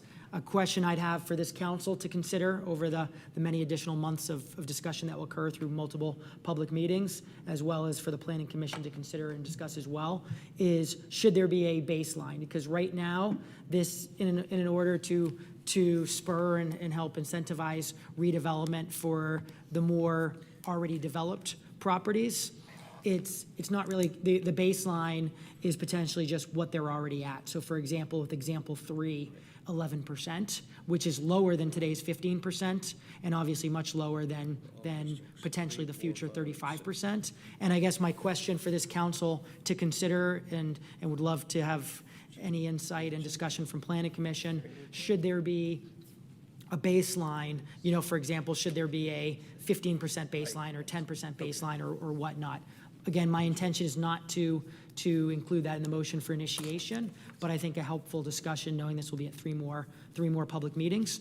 And just, again, big picture, I'm supporting this because it is going to be something that I think is going to do what I think a lot of Roswell residents want to see more of, which is I believe this will help preserve more open space, potentially more green space, potentially more trees, and just that so often there's so many properties that are just frankly overdeveloped and so intensely developed. This is going to help, I believe, just really maximize that open space, maximize that green space, and I think be a good benefit. And again, not at all detriment to what we need to do on Highway 9 and Holcomb Bridge Road, which is certainly see our blighted properties get redeveloped, which this certainly supports as well. So for those reasons, I think I certainly hope this council will initiate this tonight and look forward to 3 more public discussions on this. Councilmember Venstrom. Thanks, Mayor. I have a couple of comments. One question, those few remaining parcels that we saw across the city that we're addressing, those were purchased by landowners understanding the rules at what we're currently set at least, correct? And we're looking to almost double the burden on them in the utilization of their land. Is that am I using the right? I think I know. In other words, I bought property, and now I'm being told by the city that the rules under which I bought that property are changing. They're not. So I need clarification of how this impacts the landowner. So for a tract that is not currently developed, if you were to adopt these changes, it would increase the amount of landscape open space that they will be required to have in a development scenario.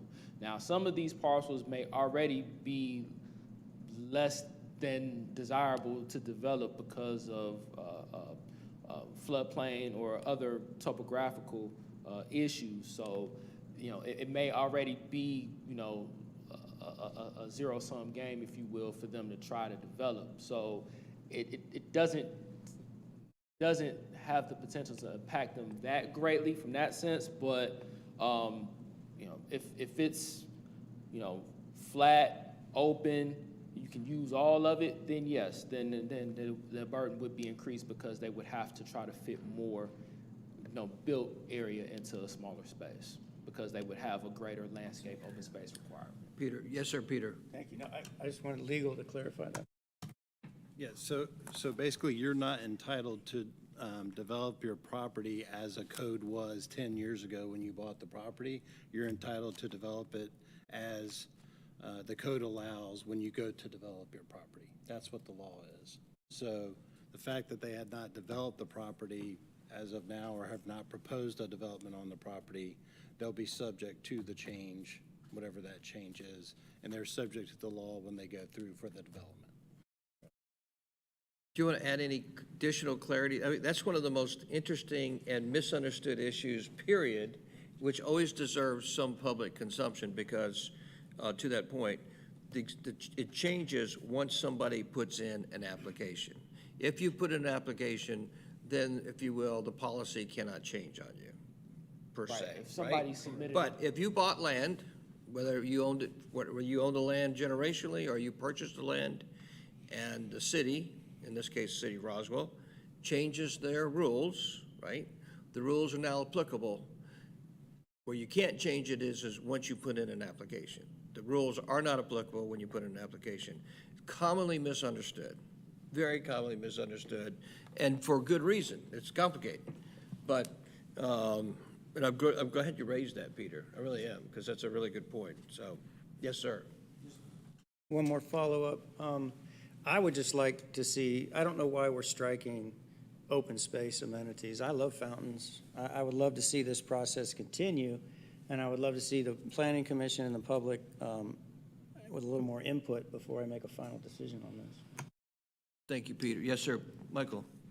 Thank you, Mayor Wilson, and I'd say I'm indifferent on that part being struck, so my preference is to leave it in for tonight with initiation, but certainly curious to see the Planning Commission weighing in as well as we'll have a first reading and a second reading to discuss all this.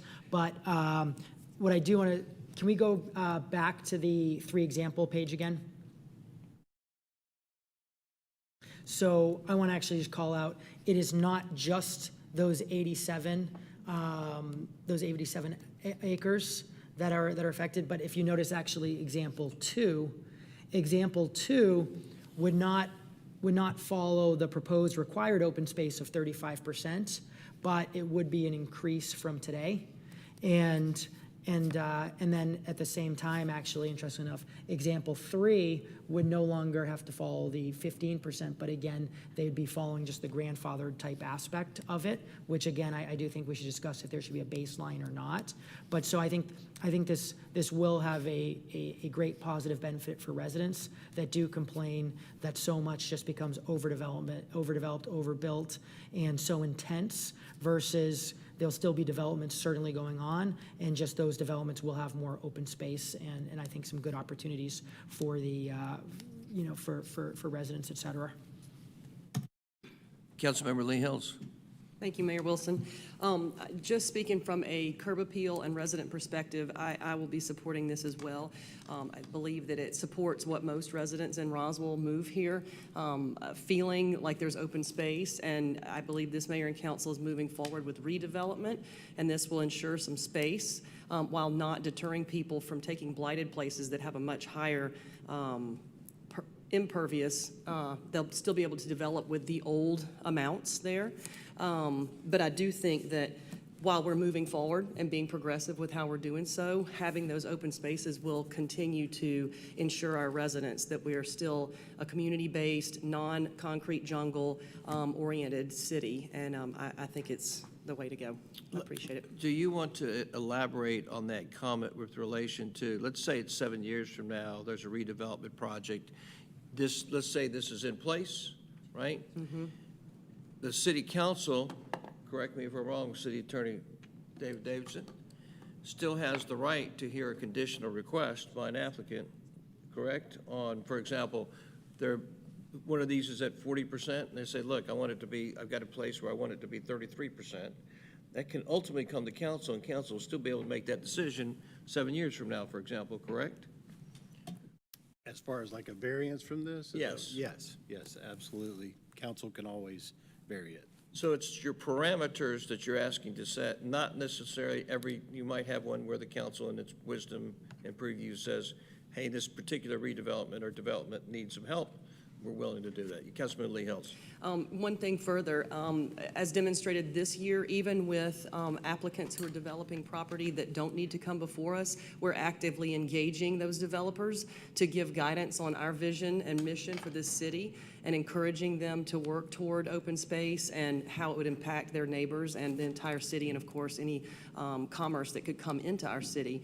But we couldn't, I guess we have variance right anyway on the dais, but that we're actively engaging with these developers to try to work with them to accomplish what we believe our residents would like to see. Lee, what I like so much about what you said, because it kind of cornerstones for you and I, is just we're not experts like Michael and Peter and Sarah.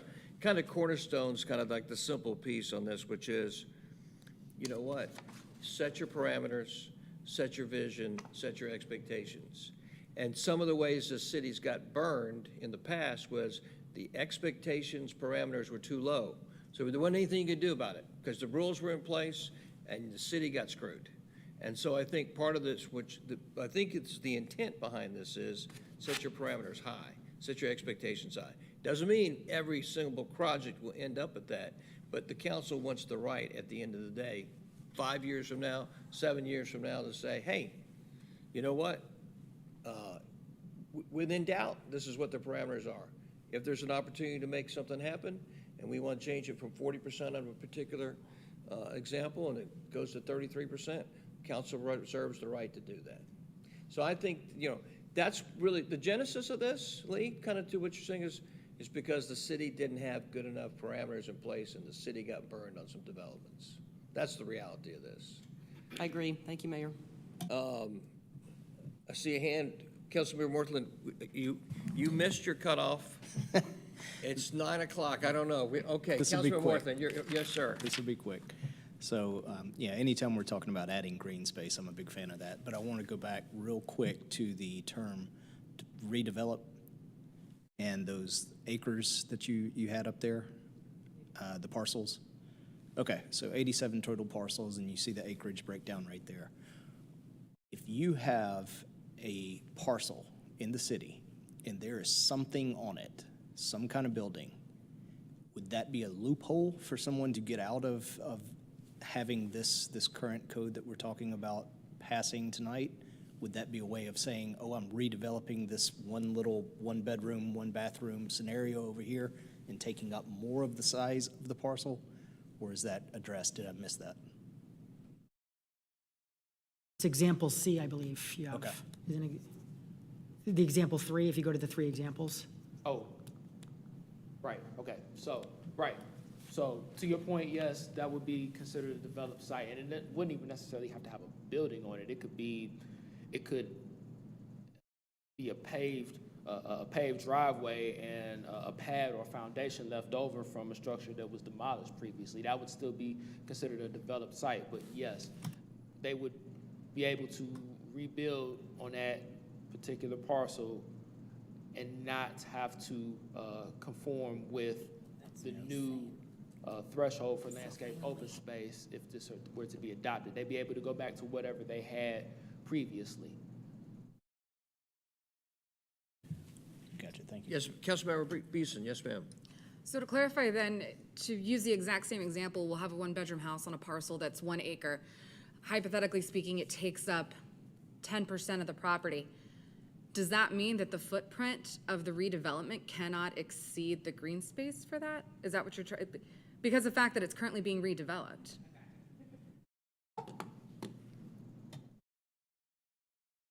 So just to quickly, residential parcel, single family, this doesn't apply. So we'll use a commercial. For example, we'll just For throw the commercial, driveway that, yeah. we'll do that. So let's say it's commercial. That's a dangerous example. Yeah. There's a 1 acre parcel. It has 25% of the site has been developed to something, whether it's buildings or the parking lot or whatever. If the percentage today is 15 and they were to redevelop, they can bring 50 down to 15. If it is increased to 35 under the redevelopment phase, they can only come down to the 35. So if they redevelop and they have more green space than is required, regardless of if we don't change it or we change it, they can come down to whatever's in the code or provide more. So they're still treated almost as an undeveloped property in that instance. Correct. So they still would need, so it's really more than 87 acres technically. Because Right. The only way that the redevelopment is a benefit is if they currently exist with less percentage than the minimum that would be required. So if they are under the threshold that's in the code as they exist, we wouldn't be forcing them to come up to the new number. y'all are gonna hate me for this question. Do you have an idea of how many acres that would apply to? All the rest of the parcels that weren't on the other end. No, I do not. So it's, to not belabor a point, it's much larger than just 87 acres that are being impacted. Significantly larger, yes. I'm going to guess it's 6,000 parcels based on my recollection of running the data when I made that map, but that's a total guess from a week and a half ago. 6,000.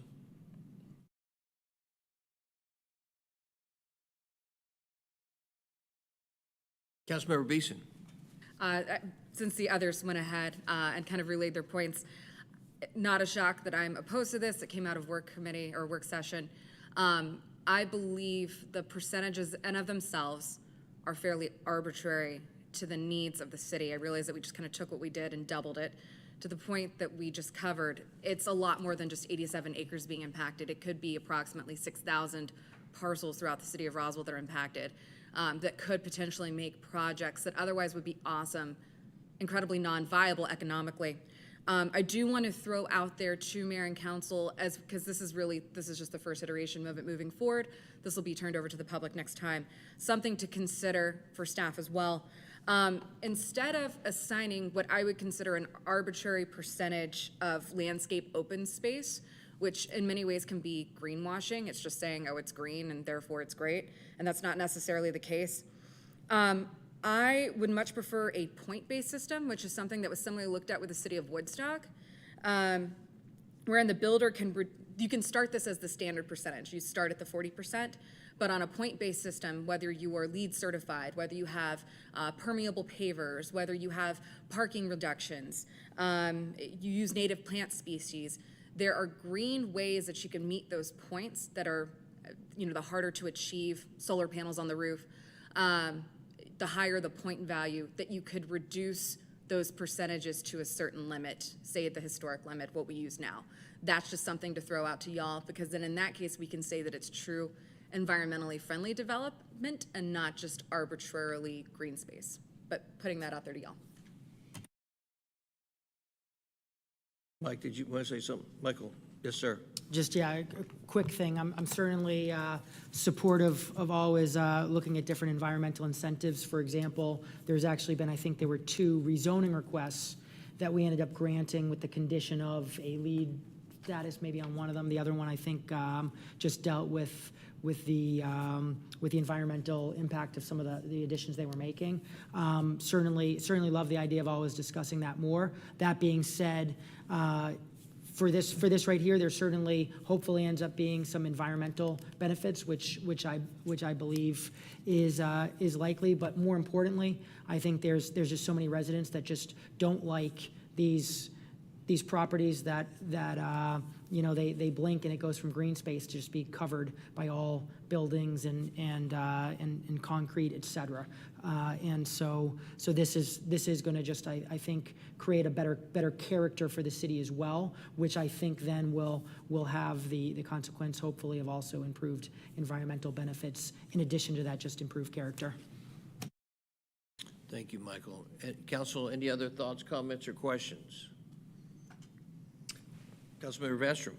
Yeah, I would just like to say that I do find these percentages a little bit arbitrary. I think we've just taken a number and increased that number.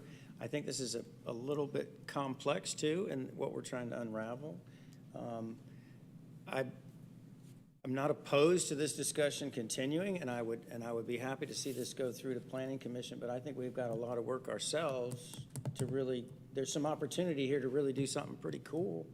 But I think we're still a little bit off from it being something that I would just say, yes, let's do this. Thank you, Councilmember Vanstrom. All right, with no other thoughts, comments, or questions from council, I have a small request. So if you look at your item number 5 in your packet, and you look at the resolution in your packet, in the packet given to Council Mayor on page 118, you'll notice that Article 11 is not included in this piece here. So my request would be obviously to add Article 11 in that, obviously for public consumption and for consumption of the council and all other people that would obviously be heretofore affected. Yes, Lenore. Yes, ma'am. Just a point of clarification, are you referring to the 11.2.6, the common open space letter A, where we were removing the RTH?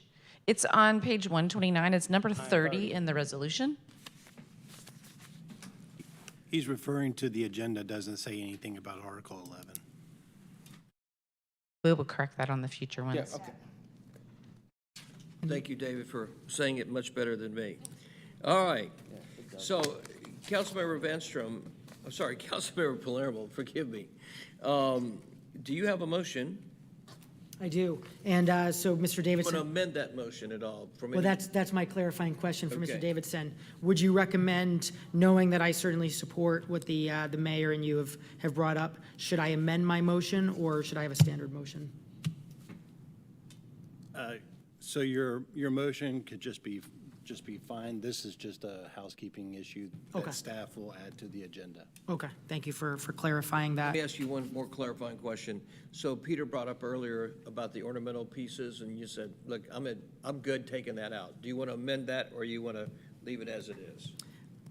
Although I'm certainly not married to it, my preference would be to leave it in for now, and then look forward to, you know, this mayor and council thinking about it, watching the planning commission discussion and discussing in the first reading. But again, I want to just say for Councilman Vanstrom and for the public that certainly I don't see any reason why I wouldn't support removing that in the first reading. Sorry, Michael. Yes, ma'am. Christine. Yes, ma'am.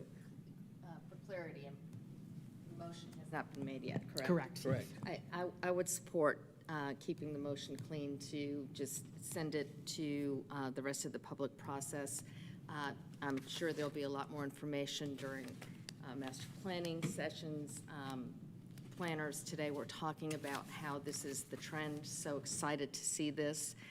And not that it's a trend, but, you know, for health reasons and mental health reasons and from COVID, that many cities are going in this direction. So I'm sure that those kinds of things will come out as we take this down the road.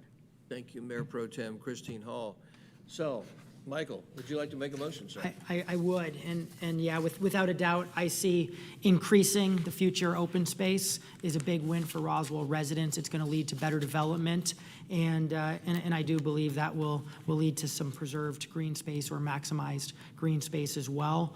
And with that, I motion to approve the initiation of item number 5. And again, that's as written in the packet, with staff giving that housekeeping item they were doing. And again, certainly happy to, and look forward to discussing possible changes at the first Approval reading. initiation of text amendment to the UDC, Article 2, Section 226, to add redevelopment, add to change the percentage of landscape open spaces in Articles 3, 4, 5, and 6 for the following building types: townhouse, walk-up, flat, stack flat, commercial house, single-story, shop front, mixed-use building, general building, and civilian building, and including Article 11 in that particular piece, correct? And that is my motion. Outstanding. Thank you, sir. Is there a second? Second. Seconded by Councilmember Lee Hills. All right, I have a motion. It's been seconded. All those in favor of the approval of this particular text amendment, please raise your hands. There are four have raised their hands successfully. All those who are opposed, sorry, Is that with the 4 hands? 4 hands. Okay. 4 hands. 5. No, you said all those opposed. Yeah, no, I got a question, right. Let me do this again. All those in favor of passing the motion, please raise your hands.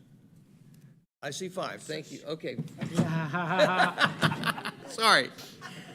All those opposed, please raise your hands. I see 1, thank you. All right, so the text approval initiation text amendment passes 5-1. I'm gonna say, based upon the length of the conversation on item number 5, that we are going to be here till 1 or 2 in the morning, based upon if we follow the same time pattern. Based upon that, I'm going to take a little short break, and so I'm going to take a 15-minute recess.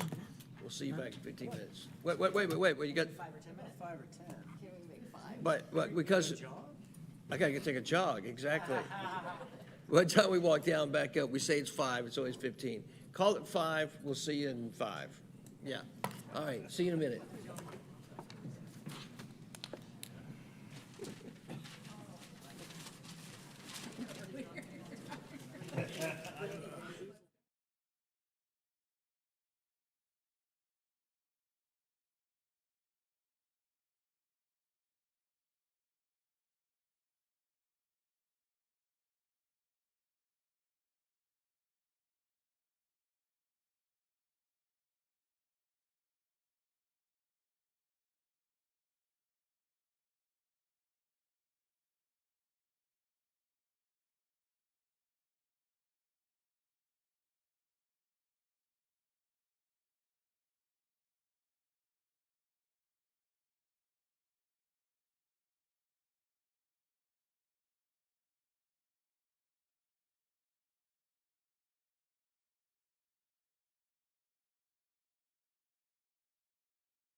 Listen to the City Council meeting on Tuesday, January 10th, 2023. Thank you for the recess.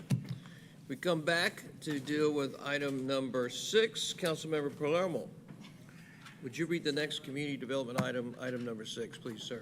Item number 6, approval of the initiation of a text amendment to the Unified Development Code regarding Section 2.2.19, residential garage parking, letter C, townhouse, letter D, administrative alternative finding, and Articles 3, 4, 5, and 6 regarding the number of units permitted in a row for townhomes. Mr. Gaines? Yes, thank you, Councilmember Palermo. This is initiation for the aforementioned item in regards to townhomes in the city of Roswell. Starting with Section 2.2.19, letter C, rules of interpretation. This amends this provision of what defines a townhouse, or what provisions are allowed for a townhouse, where it would strike that mentioned sentence that townhomes fronting or townhouses fronting a minor street may be rear-loaded or front-loaded. That sentence would be stricken from the code as it's written today. Remaining in that same subsection, in letter C, it would mention, or excuse me, it would delete the term front-loaded. There's a list there that includes several items. Number 2 is front-loaded. That item would also be deleted from the code as it's written today. Then moving on to letter D in the same subsection, it would remove the provision for an administrative alternate finding. Moving on to Article 3, 3.2.9, number 2, placement and building length, letter H. That item would be amended, and several of these following items are in reference to the number of contiguous. So this would, them for this, shows you that we are somewhat in line with what's currently on the books for these other cities, and even with our proposed change, having a minimum number of 4 and a maximum number of 6 contiguous units is still in keeping with several of our peer jurisdictions, even though it's kind of across the board. Johns Creek in particular is a pretty big anomaly there with a max of 20 contiguous units. No one else comes close to that. We don't currently, and even in the proposed ordinance, it wouldn't come to that either.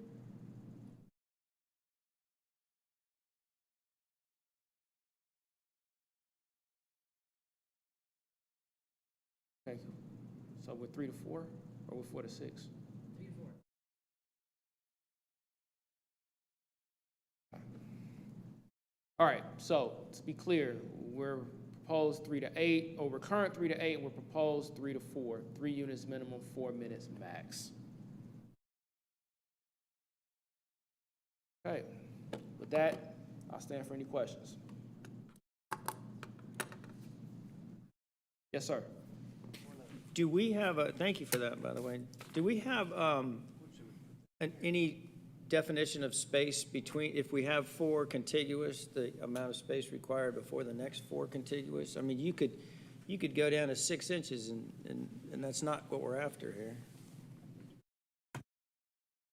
Yeah, I was gonna say, generally, that I would think of that as being common space, not landscape open space, but common space, common amenity space that the homeowners association will own. But, you know, to what Ms. Dybel is telling me, we don't look at that in zoning. Now, from a building standpoint, they do look at it because, you know, you've got firewall ratings that need to be considered when these units are constructed. So building looks at that extensively. But from a zoning perspective, we don't. Sarah, yes, ma'am. Will or can variances be considered based on topography for either of these line items? I think if an applicant can demonstrate a hardship, they are definitely entitled to apply for a variance and go through the appropriate hearing process, so yes. Then it would be up to, I don't know who has the variance authority there. I don't know if that would be BZA or if it would be this board. Okay. According to what Ms. Dybel's stating, it's BZA that would have the ability to hear such a variance if it were applied for. And that's applicable to both the contiguous number of units as well as the rear versus front loading? Definitely for the contiguous number of units. I'm not so sure about the front loaded versus rear loaded. I defer to council if he has an opinion on that. As far as whether the mayor and council would want to allow front-loaded, so basically, because it's being deleted in its entirety, I mean, I believe they could come ask, but they would have to come to council to ask. It wouldn't be a variance, so to speak. Got it. So on the nose, essentially, they would be obligated to deny the approval for that. And I mean, they in terms of ComDev. Yes, yes. Got it. Regardless of, because for example, earlier they were discussing I think it was the rear units and the development that was discussed earlier. They said they were against a wall. Therefore, those were the only ones that were exception to the rest of the development. They made those front loading, whereas the ones on the street were rear loading. Is that correct? Yes. But that would be in a situation because the topography, they had to build it that way, but that would be non-applicable in this instance because you would be making recommendations for denial, correct? Got it. Thank you. So, any additional follow-up? Not at this time, but don't you worry, I'm sure I'll think of something. All right. Councilmember Palermo. Thank you, Mayor Wilson. So that was my expectation, and I'm glad to have you publicly confirming that there'd be the opportunity to request a variance if they do want to put more than 4 in a row. That being said, based on the discussion we had at committee on just from a philosophical standpoint, I think it would make sense that if a developer is requesting that it would go to mayor and council instead of BZA. So I guess my question for staff would be, how do we, if this council would consider supporting that, how do we make that change? If you wanted that variance request to come directly to council, personally, I think that you would handle it similar to what you discussed on the previous item as far as there being additional discussion about changes to the proposal as it moves through the process. So if you wanted to initiate it as it is today and then, add that to it, at or during the first read process, that would be something, that would be one way you could go about it, or you could go about it as an entirely separate matter depending on how this matter pans out. So you're thinking that if this council chooses to support that it goes to council instead of the BZA, that since we have an item tonight that we're addressing what goes to the BZA versus council, in the initiation in the first reading we'd have the ability to do that? Yeah. Okay.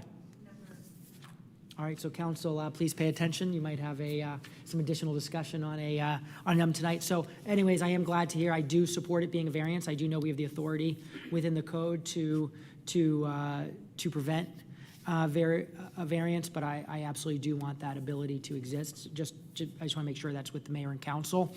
And then it'd be my understanding that if a developer wants 6 instead of 4, they can request a variance to mayor and council future state if the mayor and council choose to make that update.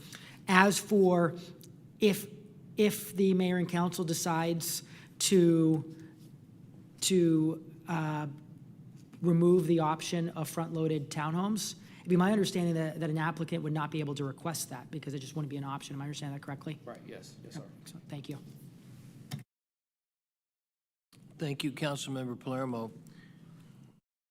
Any other council members? Any comments, thoughts, or questions on this particular matter at hand? With not, Councilmember Banstrom. Yes, sir. I don't know if it's the appropriate time, but as far as front-loaded goes, in my research of a lot of other towns that I've been trying to find any information, I still would like to consider where topography and landscape plays into the possibility of front-loading working out and not completely eliminating front-loading. So that's just what I would like to see. Thank you, Peter. All right, without any additional thoughts, comments, or questions, Councilmember Palermo, do you have a motion, and would you like to amend the motion if you do have a motion? Was there the opportunity for any public comment? I know people look like they're busting at the seams. I apologize. That was a complete oversight on my part. Mayor Yes, ma'am. Sarah, yes, ma'am. So just as a point of clarity, because I, as well as Councilmember Vanstrom, did a little bit of research, a standard block would hold about 7 to 10 townhomes. Is that correct? On So- average, yeah, I'd say about, yeah, I was gonna say 8 to 10, but yeah, 7 to 10. Yeah.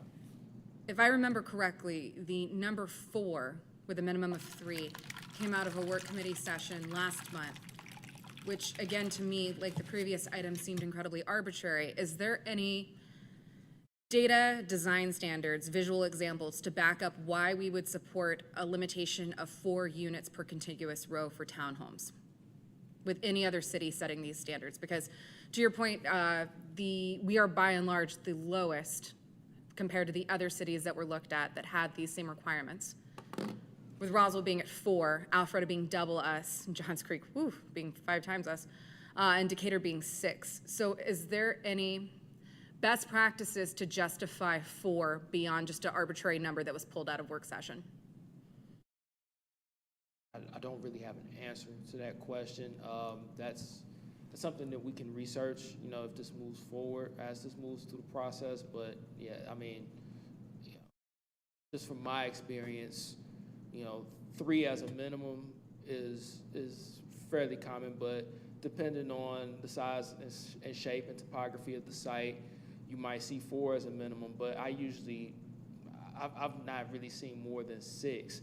While Johns Creek has up to 20, how many developments do we think they have that has 20 contiguous units? I don't know the answer to that, but my assumption would be probably not the majority of townhome developments in their city. So I think these numbers, in a lot of cases, are put out there just to provide, you know, developers some flexibility for when there are, you know, land issues at play when it comes to shape, mass, topography, et cetera.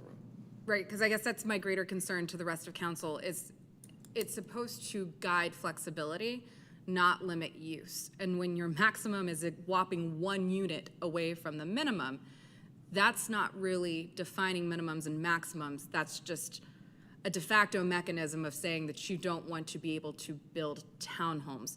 And I realize on the nose that's not necessarily or inherently what we're saying, but when you combine a maximum number of units, where you can place the garages or the access point for the building, or to the previous purpose, the previous line item, which was the percentage of landscaped area, those collectively create a de facto mechanism that will prevent these types of developments from being implemented in Roswell. And that's my concern, and that's why I oppose it. Thank you, Councilmember Beecham. Councilmember Vanstrom. Yeah, I would just like to state my opinion on 4 is not arbitrary. I've spent a lot of time driving around a lot of cities. Anytime I go lecture in a town that I'm lecturing, anytime I've looked around all the cities in North Fulton. Visually, I absolutely love that 4 versus even 5. And I think one thing that we're still failing here in Roswell is to create facade variations that are adequate. I think the ones that we saw earlier today were quite bland in what our townhomes really should look like. So to me, it's not arbitrary when I'm saying 4. 4 is like, I have done my homework and looked at a lot, and I just think that is a beautiful display of townhomes. So I just want to clarify from my side, that's. Councilmember Hills. Thank you, Mayor Wilson. I would submit, as far as looking at this chart here on comparisons, Johns Creek and Alpharetta are certainly newer developed areas, and Decatur being more historic. When I think of 4, which I support, it gives more space given visually in the character of the way the city looks, and I do believe that's something that's important to our residents. So it doesn't feel like this mass, this huge mass. So I do feel like it helps break that up. It gives more specific areas, and I agree with you, Councilmember Vanstrom. I mean, I'm very happy with the number, and I would like to see that. It just gives some breathing space in the development. Councilmember Hall. Thank you. And thank you, Councilmember Hills. Yes, it is about mass and scale, and it's about what the residents want and the beauty of our city. So it is up to this body to help craft and design that, not for a developer's desire of what they want to build. So that's what we're here to do. And I just wanted to clarify that from my perspective. Thank you, Christine. Councilmember Mike, yes, sir. And so currently in Roswell, there's a lot of townhome developments. There's a lot of old townhome developments. There's a lot of new townhome developments. And if council chooses to make this update, that does not, first of all, there's no change to any existing townhome developments. And second of all, it means there certainly will be new townhome developments in the future.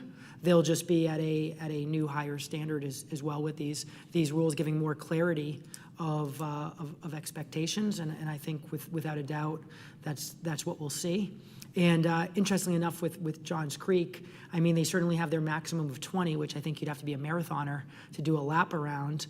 But that being said, Johns Creek also has made the decision over the years where they've chosen to have a lot fewer apartments than Roswell has chosen to have over the years. So it's interesting that they so even though they allow that a lot of townhomes together, they certainly make their just different choices on their developments. But I don't think 20 is beneficial to the neighbors, nor do I think 20 is beneficial to the residents that live in it. And I definitely think what's proposed in Roswell will be a great step for future developments.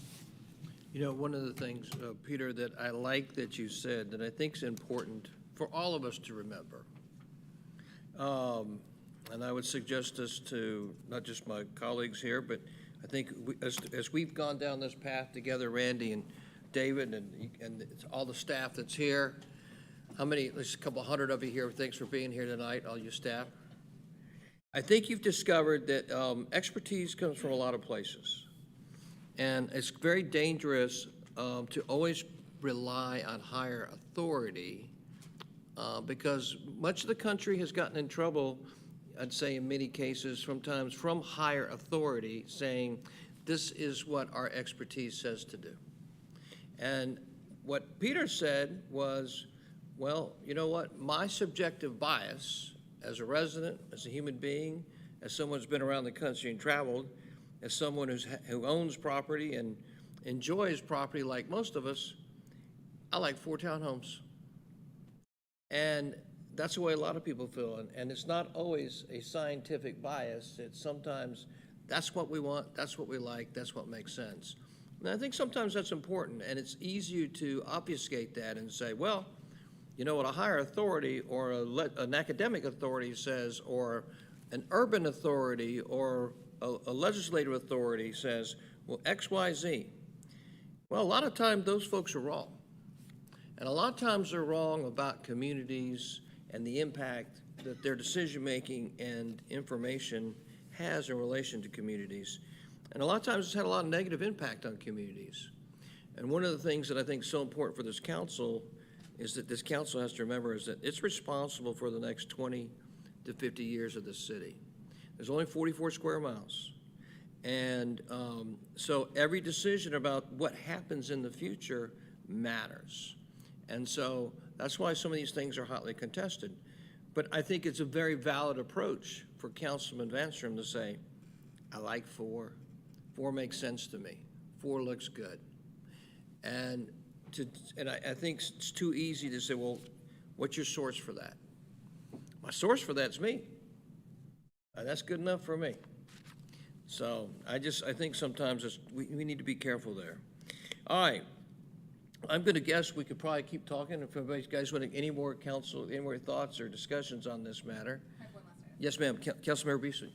To respond to the collective group, as I realize that I am the lone outlier here. Wait a minute. Will did not say anything. That's true. Fairness. I don't want to make any vast assumptions about Councilmember Morthland. I don't think asking if there is a precedent for this, and I realize that I'm always going to be painted as the academic because of who I am. I realize that we collectively were elected to represent Roswell. I understand the need for aesthetics, and I think that on a project-by-project basis, as we just discussed earlier with another project, that it does go to council and mayor in order to decide. If we were at Johns Creek's 20 cap, totally understand the concern for overdevelopment and sprawl and poor land use. We are currently at 8, which is on par with Alpharetta and 2 units higher than Decatur.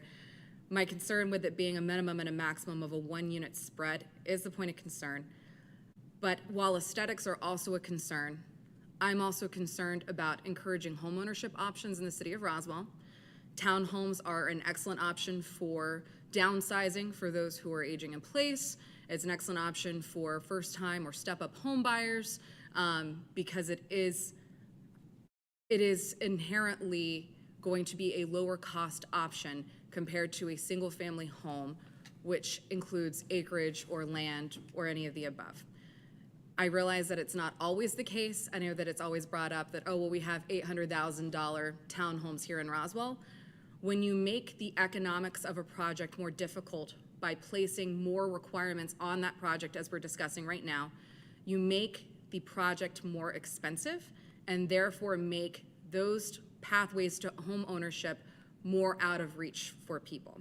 So that is one of my greater concerns in this. I don't expect others to agree with me. That's fine. But that's on the nose why I oppose this. Thank you.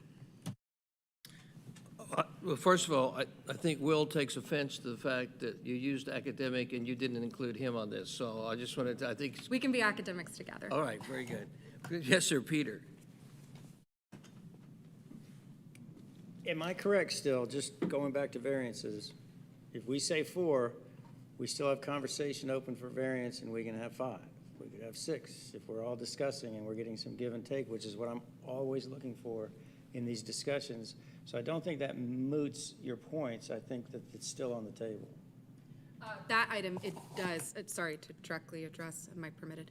You know what, sir, we got to roll. I'll make it 10 quick. till 10, it's 1 demerit, but you're good to go. Just to answer his question directly, he was saying about the variances. I believe that's just for the unit minimum and maximum, but the rear entry of the townhome, which we're also discussing in the same line item, is not applicable to. That's correct.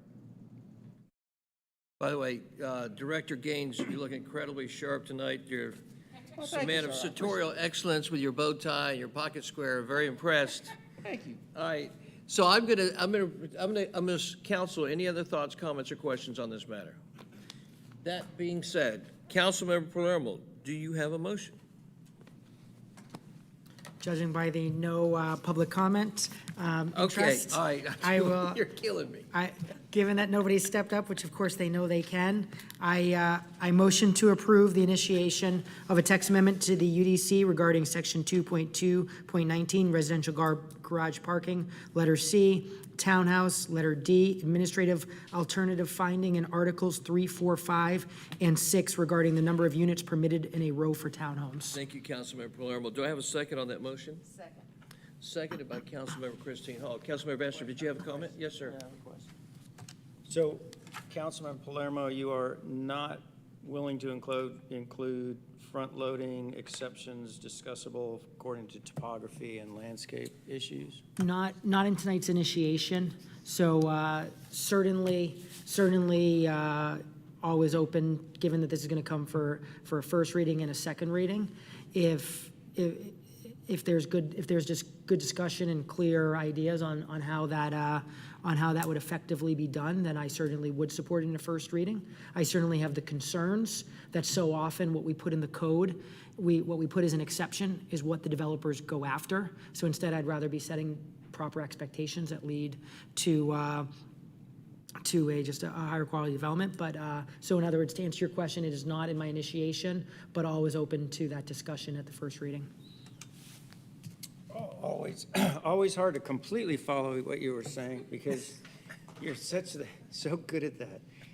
What I'm hearing you say is no, you still will be opposed to front loading, which is fine. I just want to be clear. I can't support this even going forward if we're just completely abandoning front loading from the conversation because I'm not sure on this case that it's really going to come back.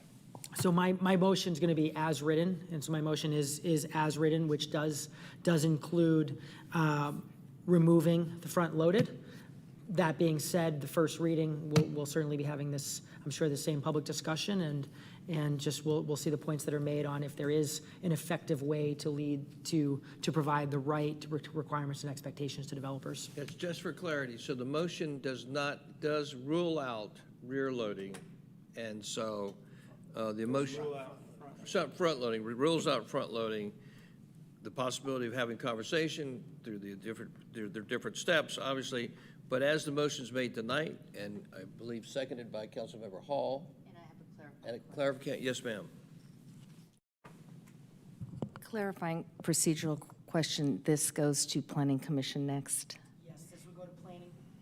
If this council approves this initiation tonight, this would go to the Planning Commission. They would discuss this, and they would either recommend approve, recommend deny, or recommend approve with changes. And then after the Planning Commission, it would come back to this council for a first reading. First reading. And then it would come back to this council for a second reading if passed the first reading. Thank you, Councilmember Palermo. Thank you, Councilmember Hall. All right, so motion is on the floor. It's been seconded by Councilmember Hall. Are there any other comments or thoughts on the current motion at hand? All right, with that being said, all those in favor of the current motion and passing, please raise your hands. I see 4 yeses. All those against, please raise your hands. I see 2 against, so 4-2. The approval of the initiation text amendment, the UDC, passes at this phase. Thank you. Item number 7, approval of the initiation of a text amendment to Unified Development Code regarding Section 3.2.6, Carriage House, Section 4.3.3, Carriage House, and Section 5.3.4, Carriage House. Mr. Gaines? Yes, thank you, Councilmember Palermo. This item is simply a way to unify the minimum distance between a principal structure and a carriage house in the zoning districts in which it's allowed. And you'll see those districts listed there on the slide. So in AG 87, RS 87, and RS 30, the change would be from 35 feet to 10 feet. In RS 18 and RS 12, the change would be from 20 feet to 10 feet. And in PV, DR, DX, and DH, the change would be from 12 feet to 10 feet. So again, unifying all those categories that the minimum distance between the principal structure and the carriage house is to be 10 feet. That's pretty much it, unless there are any questions. That is it, indeed. That's very quick, sir. We do appreciate it. Any thoughts, comments, or Councilmember Palermo? I'll be supporting this, and it's for 2 reasons. One, of course, for a homeowner wanting to add a carriage house, it certainly is making it easier for them by not having to have as far distance. So I think that's a benefit to a homeowner that wants a carriage house, but I also actually think it's a benefit to the neighbors of a homeowner that wants a carriage house, because by giving them the opportunity to be close, to build the carriage house closer to their house, it gives the opportunity for them to build the carriage house further away from the neighbor's property. And so therefore, I support this this reduction and do like that it will be consistent among the different zoning types. Thank you, Michael. Any other thoughts, questions, comments from council? Any comments from the hundreds of people sitting in the audience? Public, okay, thank you. Comes back to council. Comments, thoughts, or questions? Councilmember Palermo, do you have a motion? Motion to approve item number 7. I approve the initiation of a text amendment UDC regarding Section 326 carriage house, Section 433 carriage house, and Section 534 carriage house. That is my motion. Thank you for that motion, sir. Seconded by Councilmember Vanstrom. All in favor, please raise your hands. Motion passes unanimously. Thank you very much. Councilmember, would you please, Councilmember Palermo, item number 8. Text amendment to the Unified Development Code, Article 9, use provisions, and Articles 4, 5, and 6 to allow defined uses in industrial light district. Mr. Gaines? Yes, thank you, Councilmember Palermo. So this item was discussed at length at the committee meeting back in December, and this involves uses that are commercial in nature that the committee expressed a desire to move exclusively into the light industrial district, or IL for short. So on the following tables, you'll see several use categories listed in red. Those are the items that we propose to change by completely removing them from their current categories and then placing into IL with some provisions, with some specific provisions that I'll get into.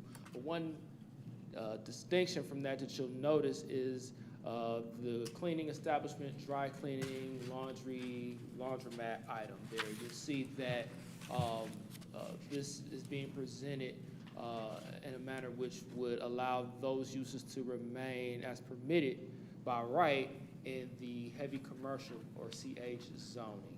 But all these others that are in red, you'll see them completely stricken from those corridor and node districts.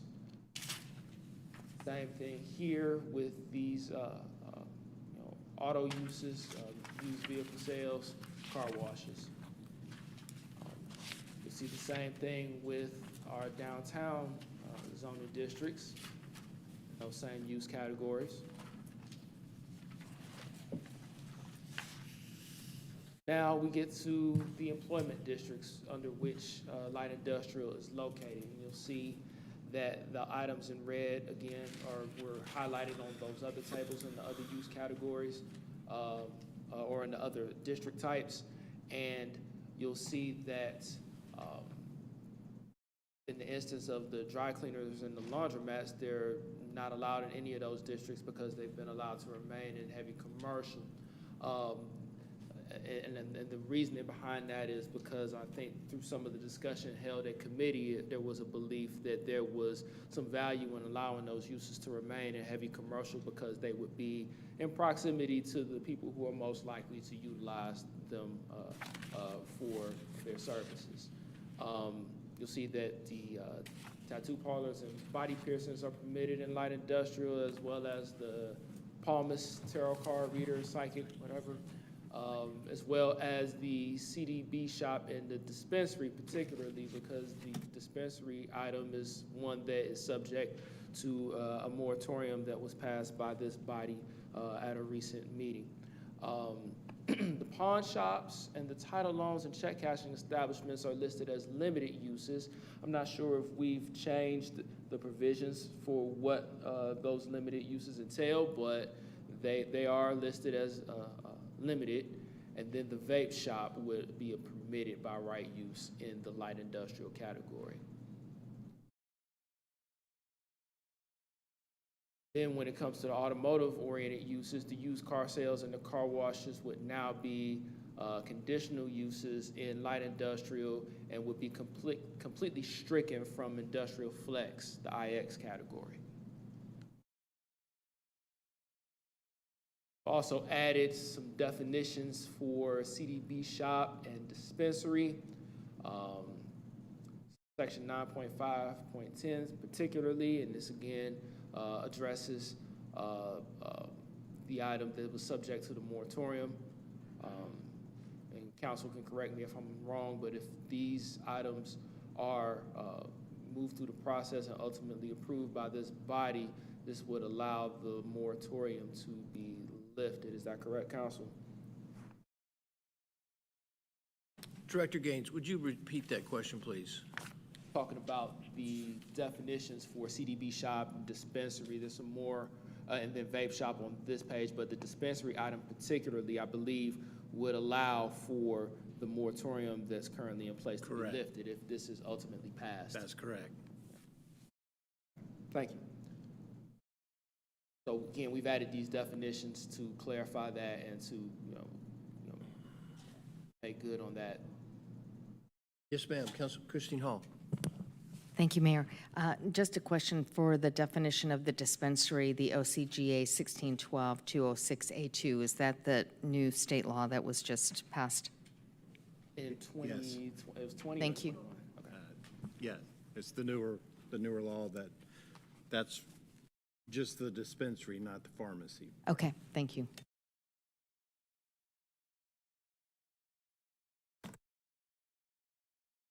Okay, so that's all we have there. And one thing that I do want to clarify with... Just 1 second, Jason. Councilmember Palermo. I'll wait for the clarification before my couple questions. Oh, I'm sorry. Sorry, Jason.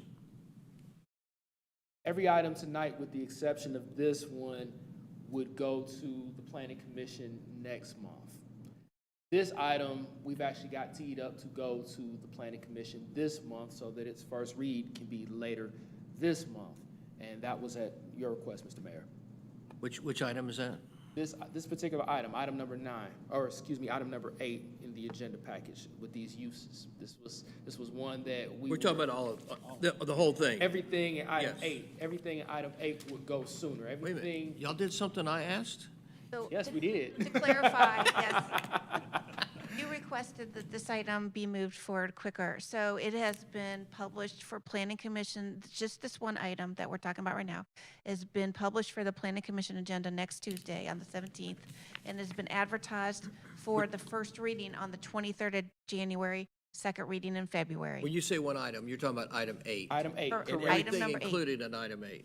Yeah, everything included in item 8, Okay. correct. All the rest of the items will follow the normal path, and will go to planning commission in February, and then come back for first reading in March, and so on.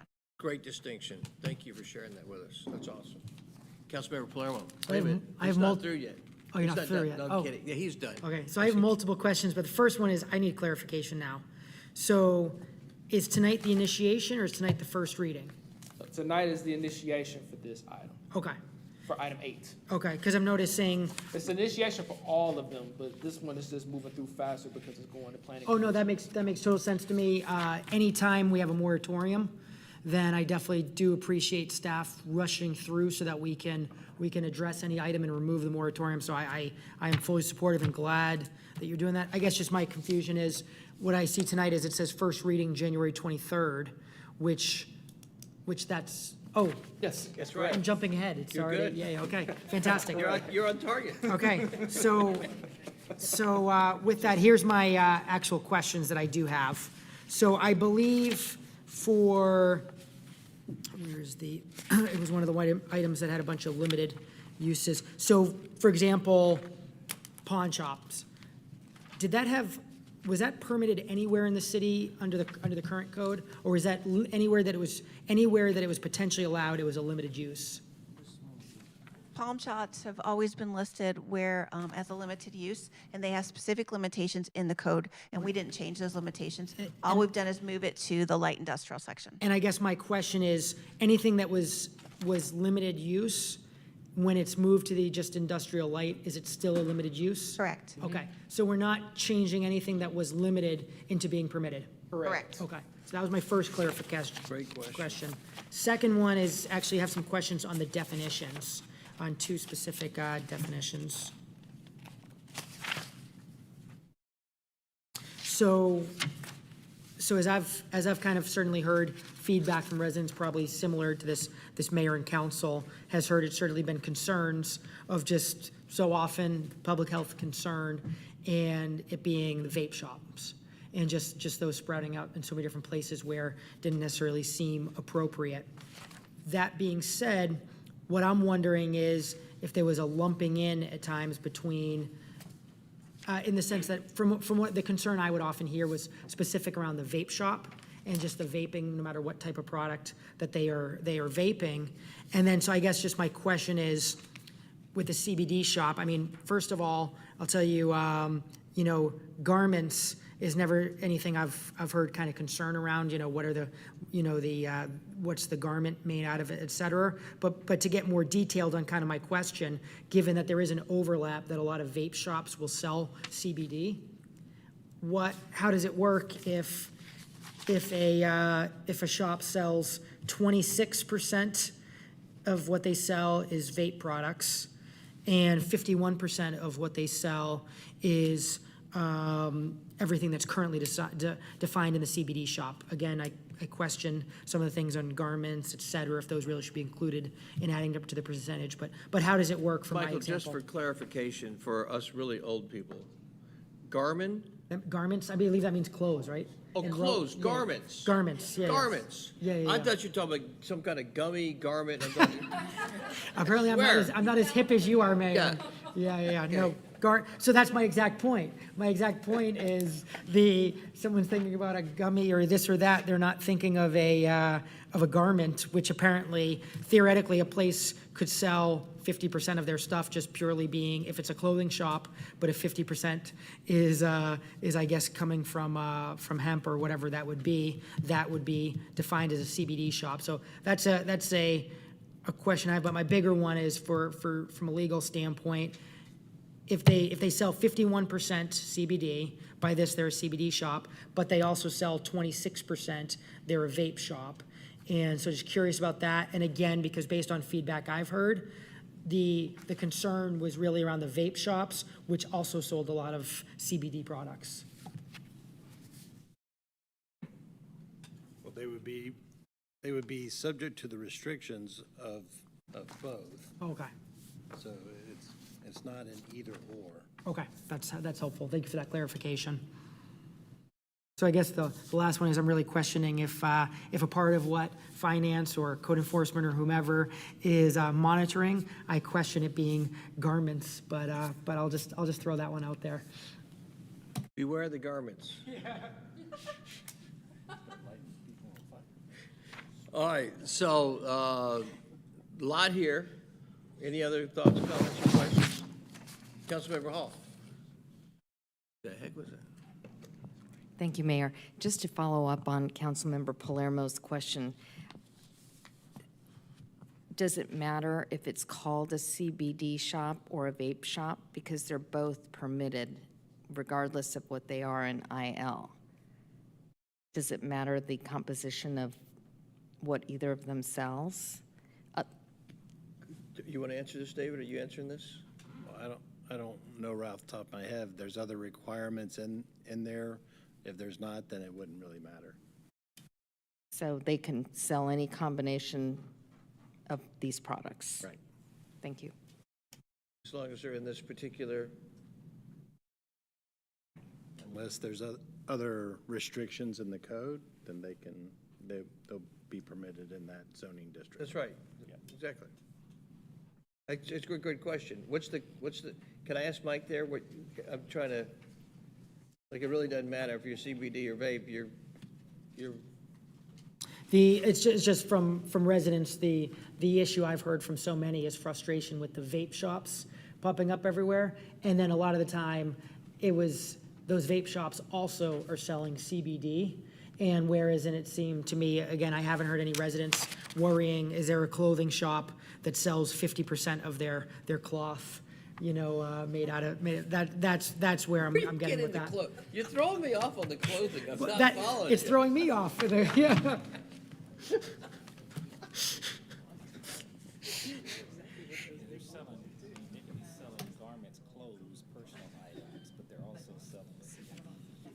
So the balance. So you're saying that they're selling 51% clothes and 49% vape, that they can be a garment store? No. I'm saying I've heard from many residents, and I share their very big concern around vape shops and the health and the character and all those different aspects.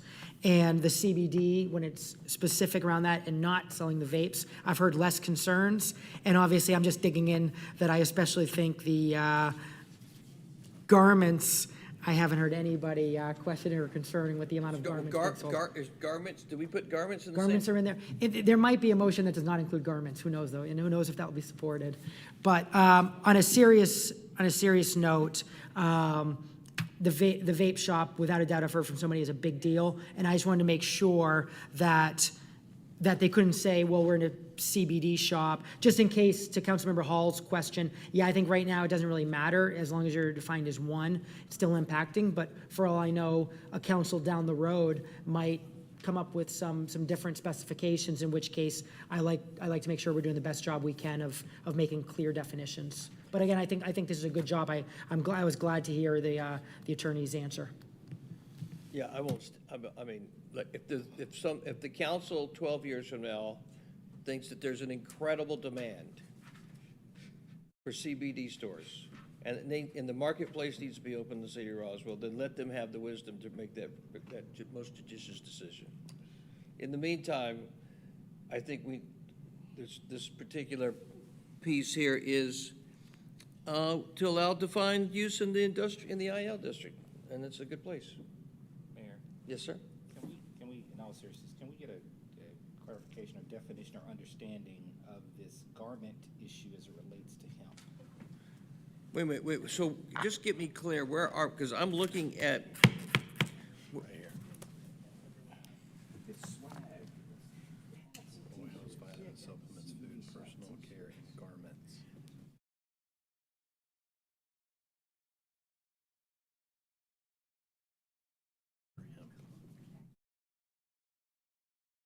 okay, I got you. But go ahead and read it if you want to, might as well. for I public was just going to edification. point out that there's two different products that are being referred to, CBD oil and hemp.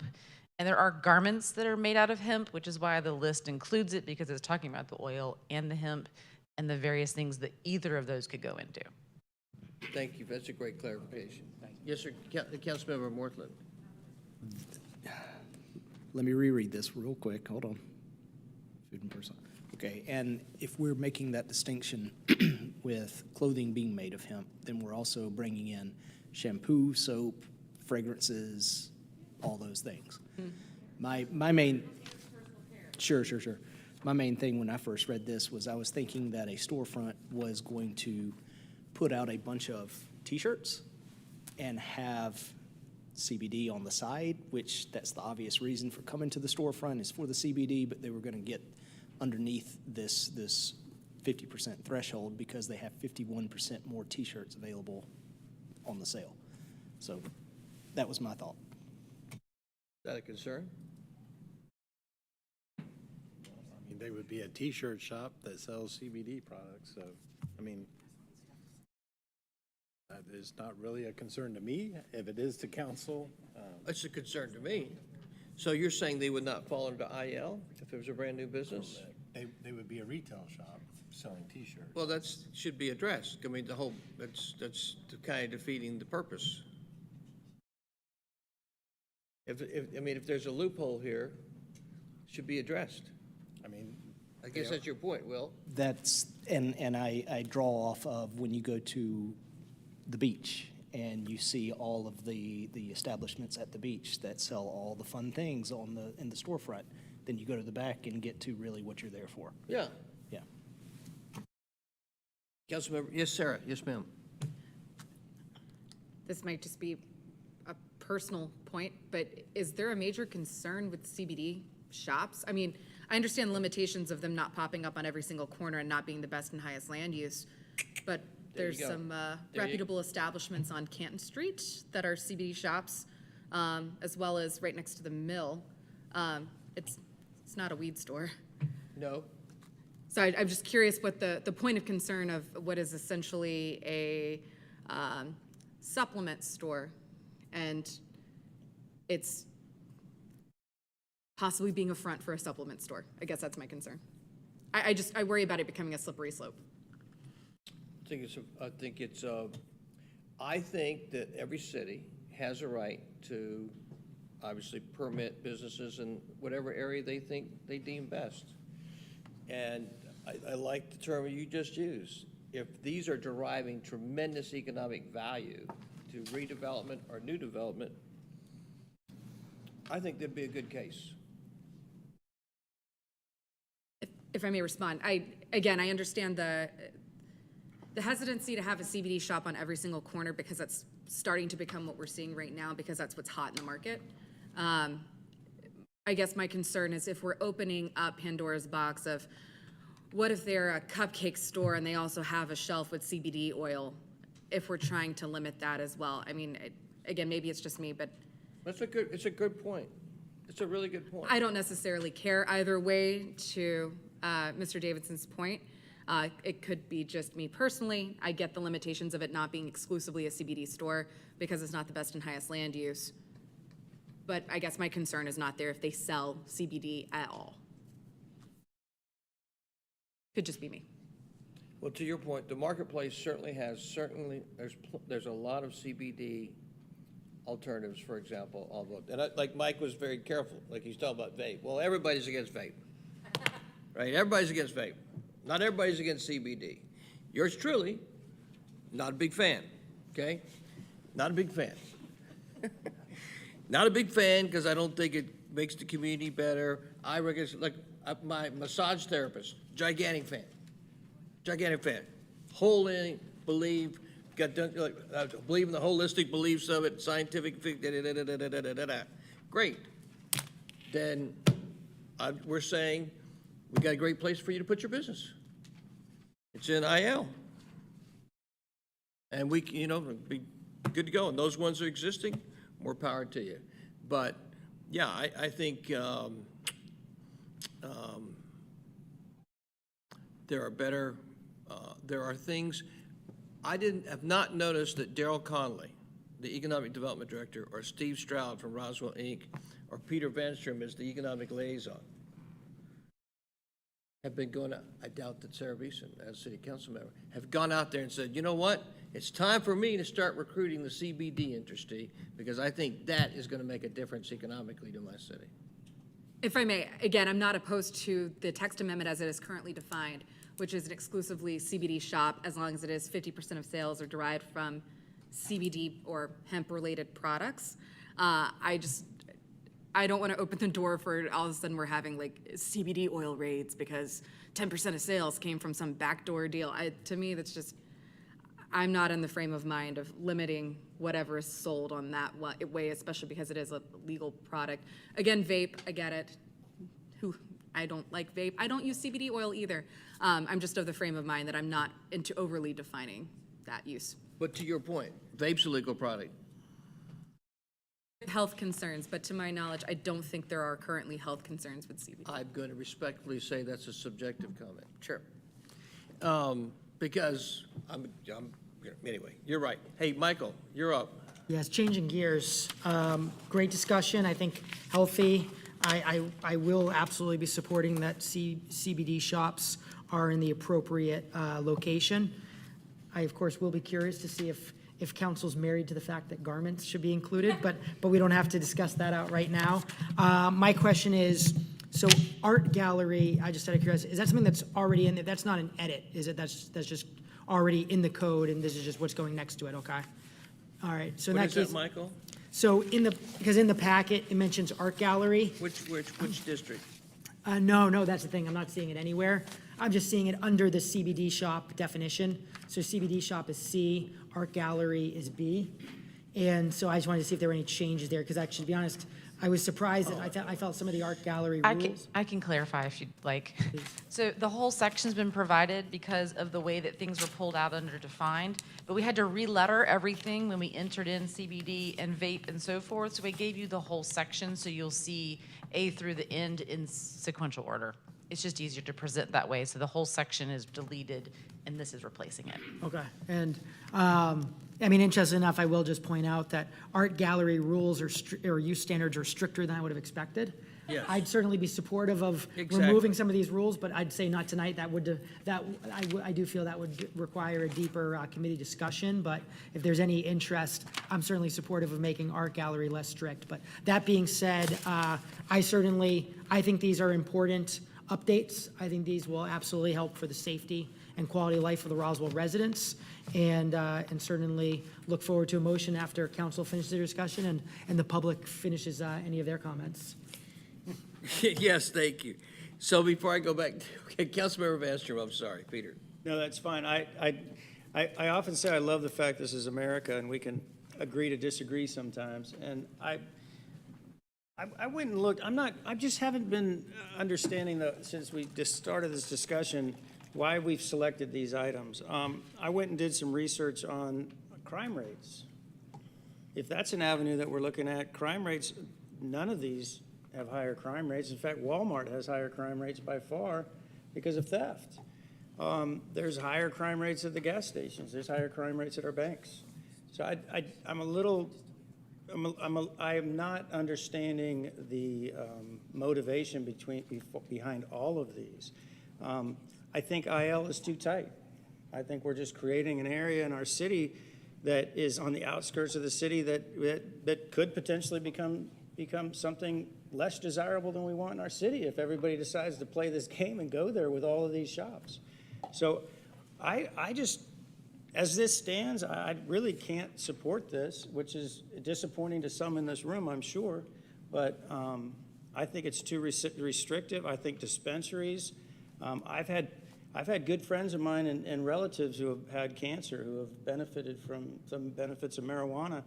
And I think that's certainly a blessing for them. And it's something that I'm not sure that I'm willing to outlaw from the city into a small corner where perhaps they can't even get to it when it's not even on the main highway. I really haven't seen, I know tattoo parlors, honestly, I don't have a tattoo on my body, but I got a ton of friends who have tattoos all over their body. And I don't object to those people. So this is one that I'm just gonna have to respectably disagree with I think what I'm gonna see as a majority of a vote. I don't know if it's a majority. I got to take exception with that, Peter. I don't think anybody has, I don't find anybody offensive that has a tattoo. I don't find offensive that uses CBD or uses vapes or any of these items. I don't find them offensive, and I completely agree with your first point. I don't think that there's a direct tactile relationship or correlation to crime. That's not the issue. The issue is really from an economic development perspective, if you put in one of these businesses, is it more economically viable? I'll give you a perfect example. I'll put the 800-pound gorilla here. It's a public meeting. What was the conversation we had about the Coles property?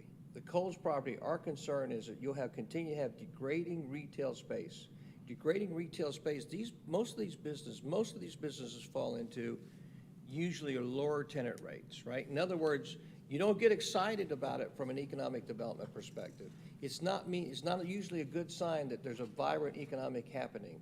So my perspective is, why would you encourage more of this in more places around your city if it's not encouraging economic activity that you want? Because gosh knows, you and I both know, we've gotten slaughtered, particularly on the east side, right? And in our corridor of 92, with corresponding businesses that you would say, look, I completely agree. We have a generation of people who have tattoos, our children, right? Our children is a generation. So I'm not opposed to tattoos. I'm just saying, hey, I got a place where you go get the tattoos. You can have a flourishing business there. It's called the IL. I think it's awesome. I got a place where you can go get the CBD. It's the IL. I don't think, I think your point, I mean, you make some very good points, but I want to be clear, this is not a knock on the businesses or the people that use the services. And I think that we got to be very clear about that. I think it's important for us to say that, right? Because I think this is how we get killed with the apartments, or we're anti-apartments. We're not anti-apartments. Same thing, we got thrown away. You guys are anti-apartments. No, we're not. Even close. And I think we got to be very careful. It's like, why are we doing it? We're doing it because we have 44 square miles. That's all we got. And you and I got to figure out what to do with the remainder of those 44 square miles. And so if we think it's wise, just like, do we think it's wise to have a dispensary available anywhere, and we think that's economically prudent, then that obviously falls in the purview of the council to do that. I think what this is about is being strategic economically and saying there are some places where probably some businesses work better than others. That's for me, that's kind of what this is about. Sorry. Councilmember Hills, sorry. Quite all right. Two things. One, the two cities that I feel like Roswell is compared to the most are Alpharetta and, well, also Alpharetta. I was going to say Avalon and downtown Alpharetta, but they're both in Alpharetta. I don't think either of those developments went after any of these groups, these businesses that we're talking about here in order to make those successful. If I've missed them, my apologies. I stand corrected, but I frequent those off and on, and I haven't seen, I'll just say, vape shops at Avalon or the newly developed downtown Alpharetta. Anyway, just wanted to add that in. The other thing is just a technical clarification. So if a business is already in place now and this should go forward as is, then they're okay. Those businesses are safe. Now, if they go out of business, pull out, whether they own the property or they're leasing, is there a right for the same kind of business to come in there after that? Or is it done when that particular renter or owner vacates? How does that work? So, good question, because if there's a CBD shop, let's say on Highway 92, currently today, and this goes into effect, and now they're only allowed in light industrial, and say their zoning is Parkway Village. If they go out of business and someone else comes in based on our non-conforming laws, within 90 days of that item going out of business, they could do another CBD shop there by right. They can come in, get their business license, as long as it's within the 90 days. If it's day 91, after that business had officially closed, then no, they would not be able to. So we do have the non-conforming law, and that stays in effect, and that does not change. So is that when Mayor Wilson is dying to get my business and I go out of business, is that for me to get back in there under 90 days or another person? I'm just using you as a scapegoat. It'd be another person as Okay. long as it's the same business. Same type of business. Point of Same clarification. type of business. Point of clarification. Non-conforming laws are under the control of you. So that 90-day non-conforming law is because previous mayor and city council made a 90-day conforming law. You can change that. Now, before that, it was 6 months, and previous mayor and council changed it to 90 days. But it is, sorry, not to pick on you. It's an arbitrary deal. It is. It's totally arbitrary. It's what do you decide? For example, and part of that is, well, but the use is already there, protect the investment, da-da-da-da-da, right? Theres some FF&E structure, yada, yada. The truth of the matter is, particularly about all these businesses we're talking about, and I'm going to use a big, giant swath, we're not talking, with exception of maybe one, we're not talking about a significant investment in the furniture, fixtures, and equipment. Most of these are inventory or service-oriented businesses without tremendous. So it's interesting. So if I'm protecting the investor or the real estate's property, which is really the intent, honestly, yeah. I mean, I just make it easy for somebody to come in and do another business, or to close business and open underneath another ownership, which is kind of self-defeating, which, by the way, hurt this city. Let's just talk about, this is applicable. This city had a heck of a time with illegal massage spas, which this city is trying to figure it out, thanks to the city leadership of the council here and the senior staff, because when there was a problem at the business, what did the business do? Changed ownership. So, I just say that, sorry, Lee, I went on way too long, my apologies. Councilmember Palermo, sorry. Thank you, Mayor Wilson. So, yeah, the whole time my thought process certainly along this was, again, this is actually not limiting these businesses to just IL. This is limiting new locations to just IL. I do actually think we should change the non-conforming rule from 90 days down to a smaller number. I don't think that number should be 0, but I also don't think that number should be 90. So I think that's something this council should definitely take up at a committee meeting. Is it 30 days? Is it 60 days? I don't know. I just know I feel it should be more than 0 and less than 90. So there's a lot of these things that absolutely will continue to exist where they are. They're just not going to pop up everywhere, which I think creates a good environment for Roswell and just different diverse businesses, et cetera. Interestingly, I'd say I definitely do appreciate Councilman Vanstrom's comments, and definitely do just appreciate sparking the discussion. Interestingly, bringing up the dispensary one. So I also had a family member who went through multiple, brain surgeries, literally, as well as a number of other consequences in another state. That ended up being something that helped, just ease some aspects. And interestingly enough, actually have someone that lives right next to one, where they actually said it made, believe it or not, the area safer because the security outside there was literally the next door neighbor, made it more like a casino type safe feeling that you have when you're inside, just given all the cameras and all the strict security they have, et cetera. But that being said, I am supporting the change tonight because, interestingly enough, although IL might be a little smaller, than preferred, giving certain areas I could think about in the city. I'm concerned if it was 2 areas, it ends up becoming too big. So I just have to make the tough decision. Do I want it to be a little bigger than my ideal or a little smaller than my ideal? And so I'm ready to support that tonight. And that being said, though, I am hoping that there's a robust discussion with Planning Commission. And I'm hoping that at the first reading, this council has another robust discussion to see if there are any changes or additions we should make, whether that's making something limited in another area as well as limited or permitted within IL. And so I think there's a lot of different flexibility, but I think right now we've got something that I think is certainly worthy of moving forward through the process. Yes, sir. Peter, yes, sir. Yeah, thank you. I just wanted to finish my concerns real quickly, and then we'll probably move on to a vote, I would imagine.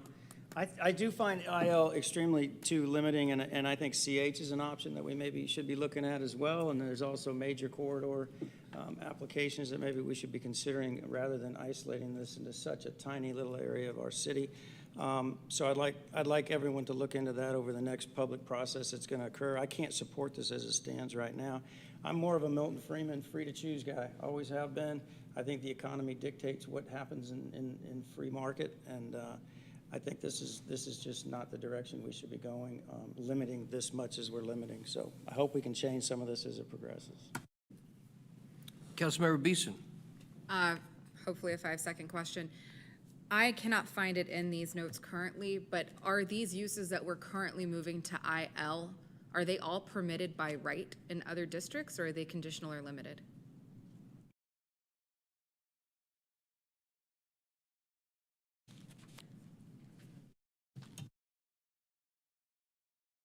So the vape shop, the CBD shop, and the dispensary are currently brand new. We don't have those listed specifically outright in the code, so they would be new on the list.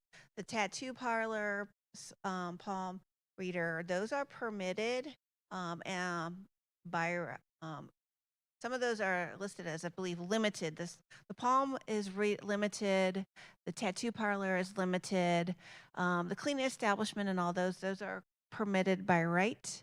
And most of the locations currently, the car dealership or the used car one is a conditional use in IX, and it'll be moving to IL. And the car wash is a conditional use in IX, and it'll be moving to IL. So with the exception of the cleaning establishment, none of them are permitted by right? Correct. Got it. So to Councilmember Vanstrom's point, I think I would personally be of the frame of mind that we already have the controls in place that council and mayor would be able to weigh in on these permitted uses. These conditional uses or limited uses, as opposed to trying to regulate everything into a very small limited district. But I follow Councilmember Vanstrom's line of thinking and reasoning as well.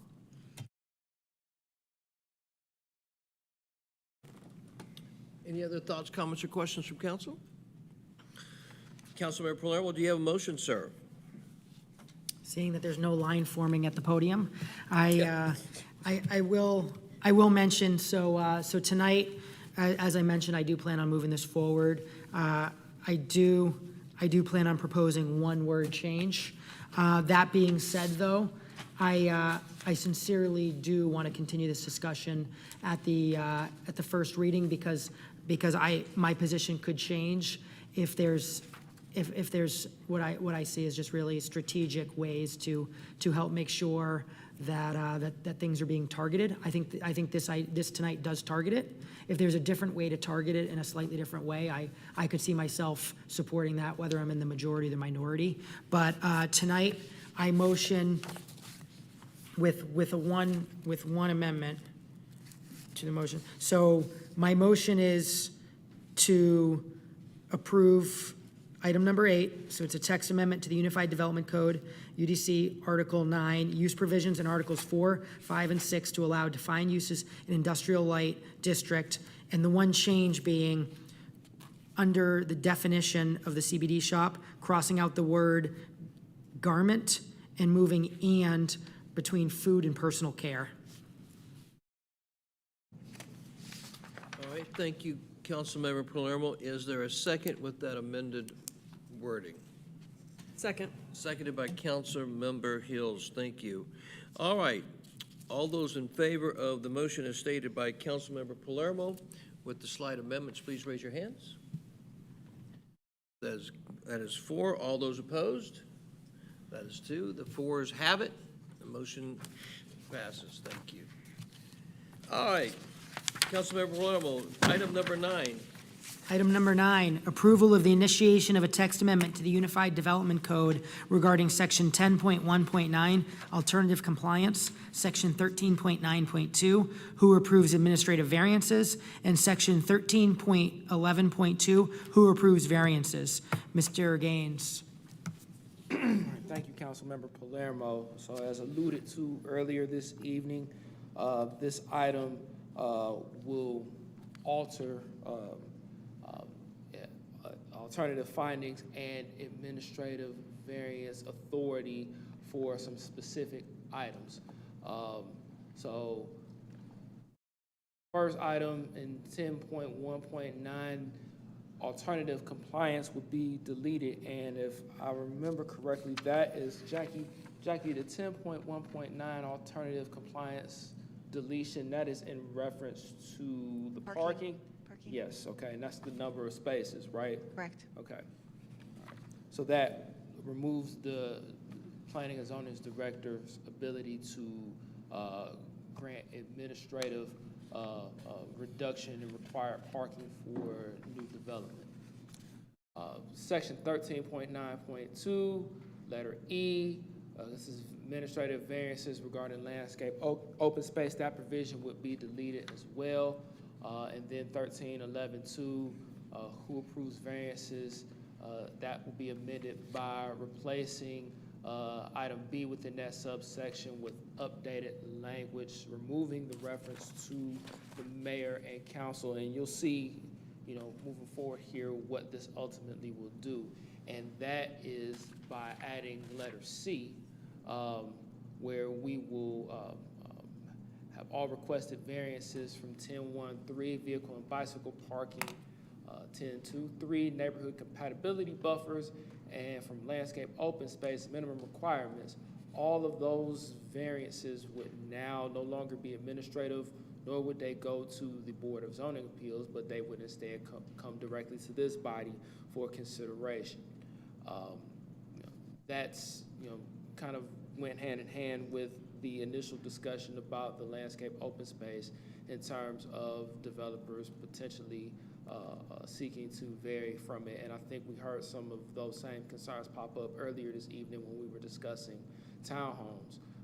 The townhome provision is not in this currently. This is just in regards to the items that you see highlighted in red there on your screen.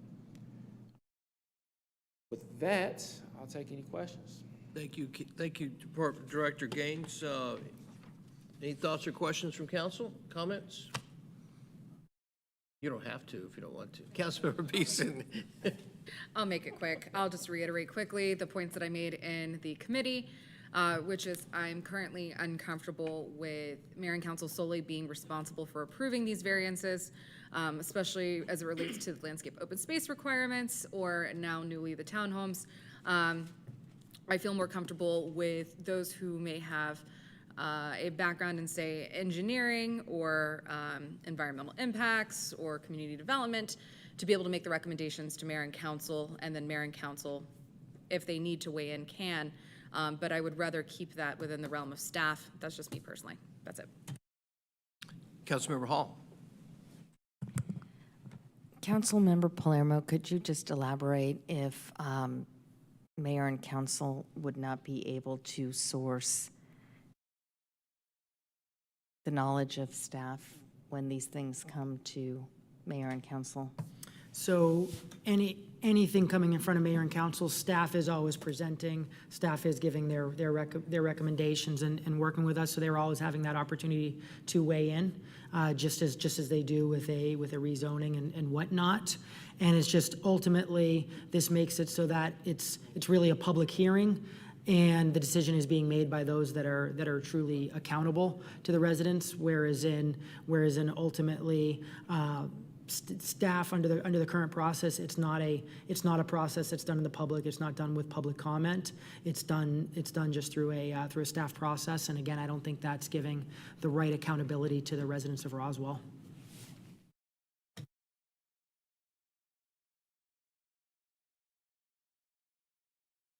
I think, Sarah, just to kind of address Mike's concern on this. So this comes from a very real-world example. And there are times where it's not just about the expertise, it's about the negotiating players in the table and the deal that's being negotiated. And you don't always want that administratively negotiated. Did you provide the real-world example to which you're referring? I cannot. Okay.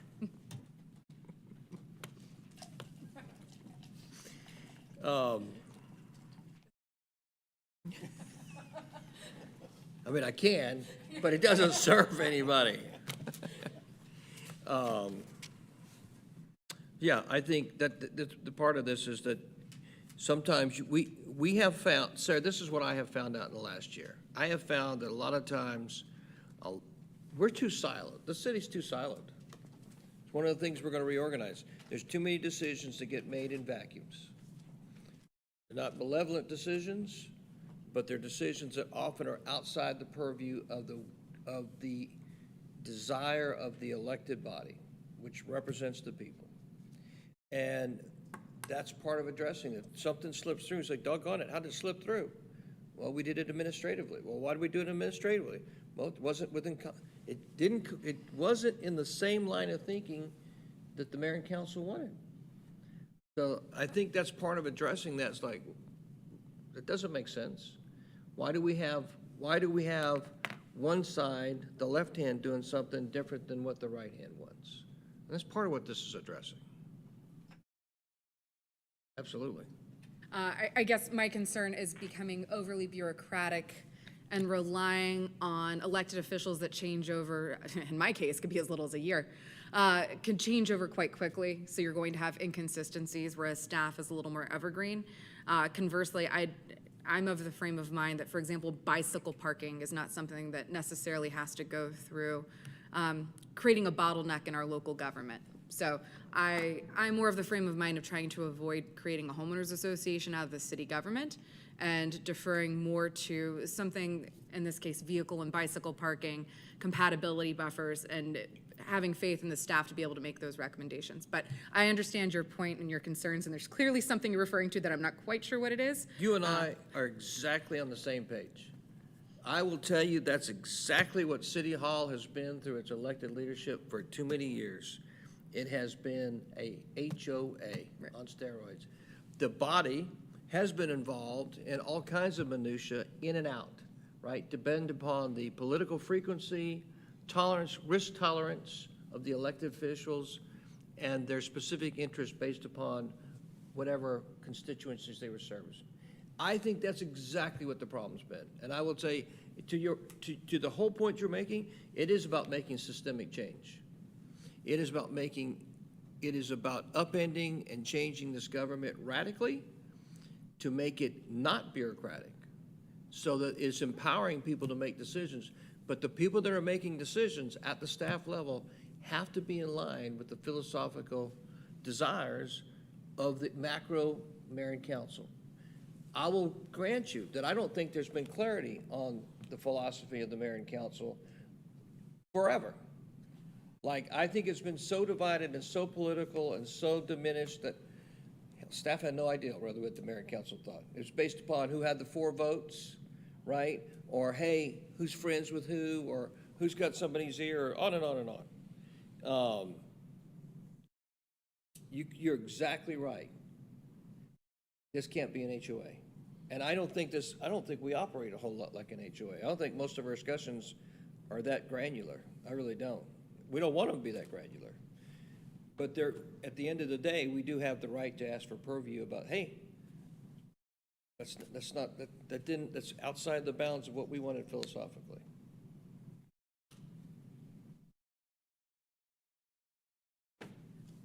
I obviously defer, but that's what the vote's for. Council, any other thoughts, comments, questions? Okay. Michael, do you have a motion? I do, and again, just with the intent of making sure that decisions that affect neighbors and affect residents, that those are being done publicly, and I absolutely welcome that accountability, and that every elected official should have that accountability.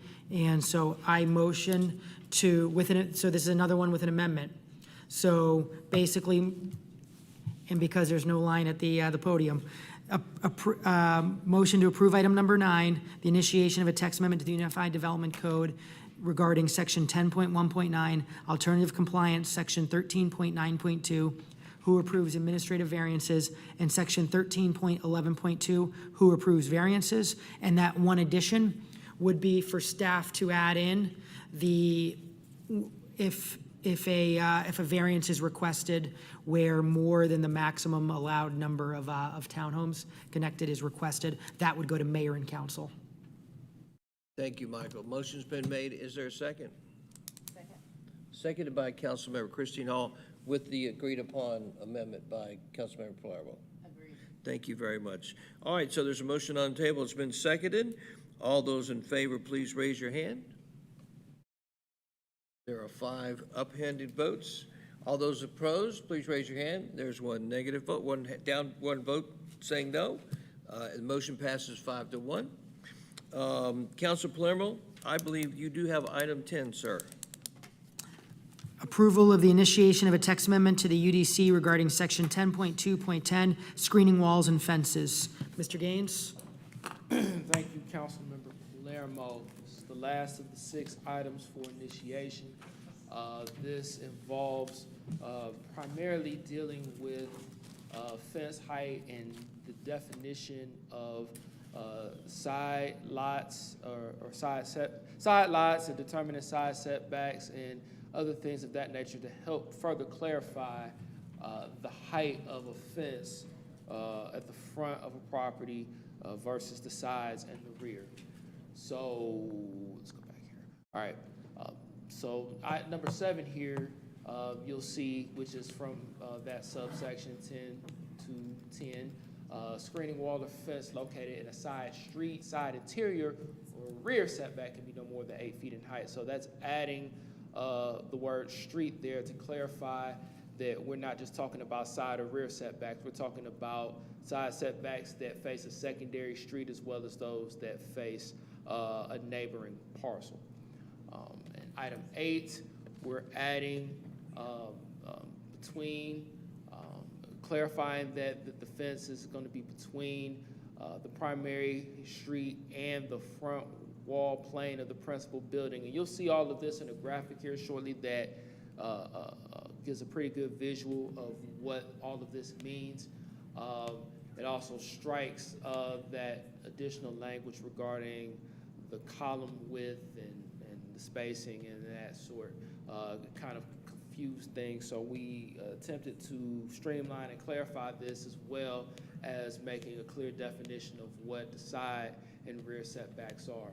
All right, so in that item there listed draft where you see the graphic inside of the red square, you'll see that, and you can't see my pointer here, but if you look at C, that is the front plane of the primary structure.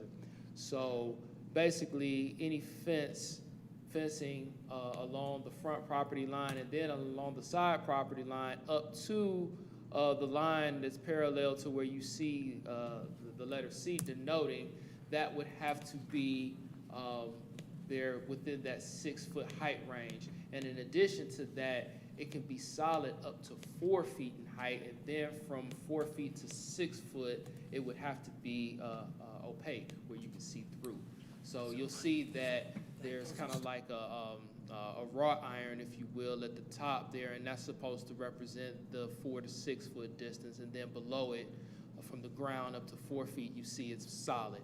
So that's that's going to be what denotes the front. Then everything behind that can be side or rear where your maximum height is up to 8 feet. That's what we're proposing here with this change, just to, again, to bring clarity and to streamline that definition of a side yard being a side yard or a side street setback. Kind of jumped ahead a little bit, but it talks here on item 9 about the finished face of the screening walls being and how they're located towards the abutting properties, if there isn't a abutting property. And then it makes clear on item 10 that screening walls and fences cannot be used to retain dirt, i.e. be used like a retaining wall. And that is all for that item. If there are any questions, available. Thank you, Mr. Gaines. Yeah, I think everybody has a lot of questions, so you might want to buckle in, my friend. All right, Councilmember Palermo. This is, although the most riveting item, the least impactful in the sense that I will be supporting this because it's really a clarification. It's making it easier, hopefully, for residents to know and understand the rules, and also making it easier for staff and code enforcement, et cetera. So this is not really, the intent is, it's not a major change to the rules. It's just a clarification and an easier way to describe it with a reference point that everyone can easily understand. So this came about from some phone calls and feedback from residents giving real examples, and confirmed with staff that yes, there was confusion in how it was written.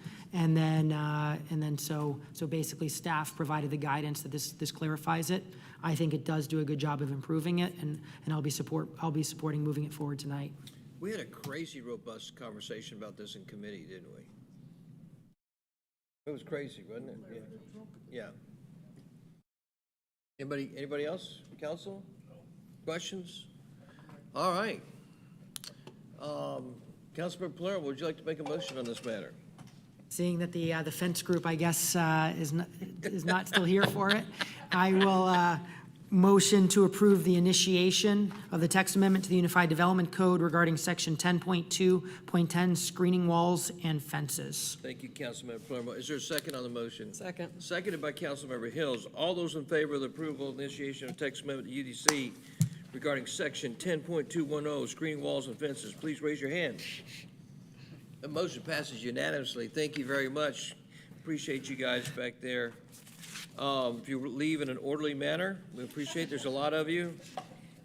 All right, next is city attorney's report. City Attorney David Davidson, would you please read your item on your report? Thank you, Mayor. The only item I have is a recommendation for closure to discuss personnel, litigation, and/or real estate. Thank you, Mr. Davidson. Do I have a motion for closure?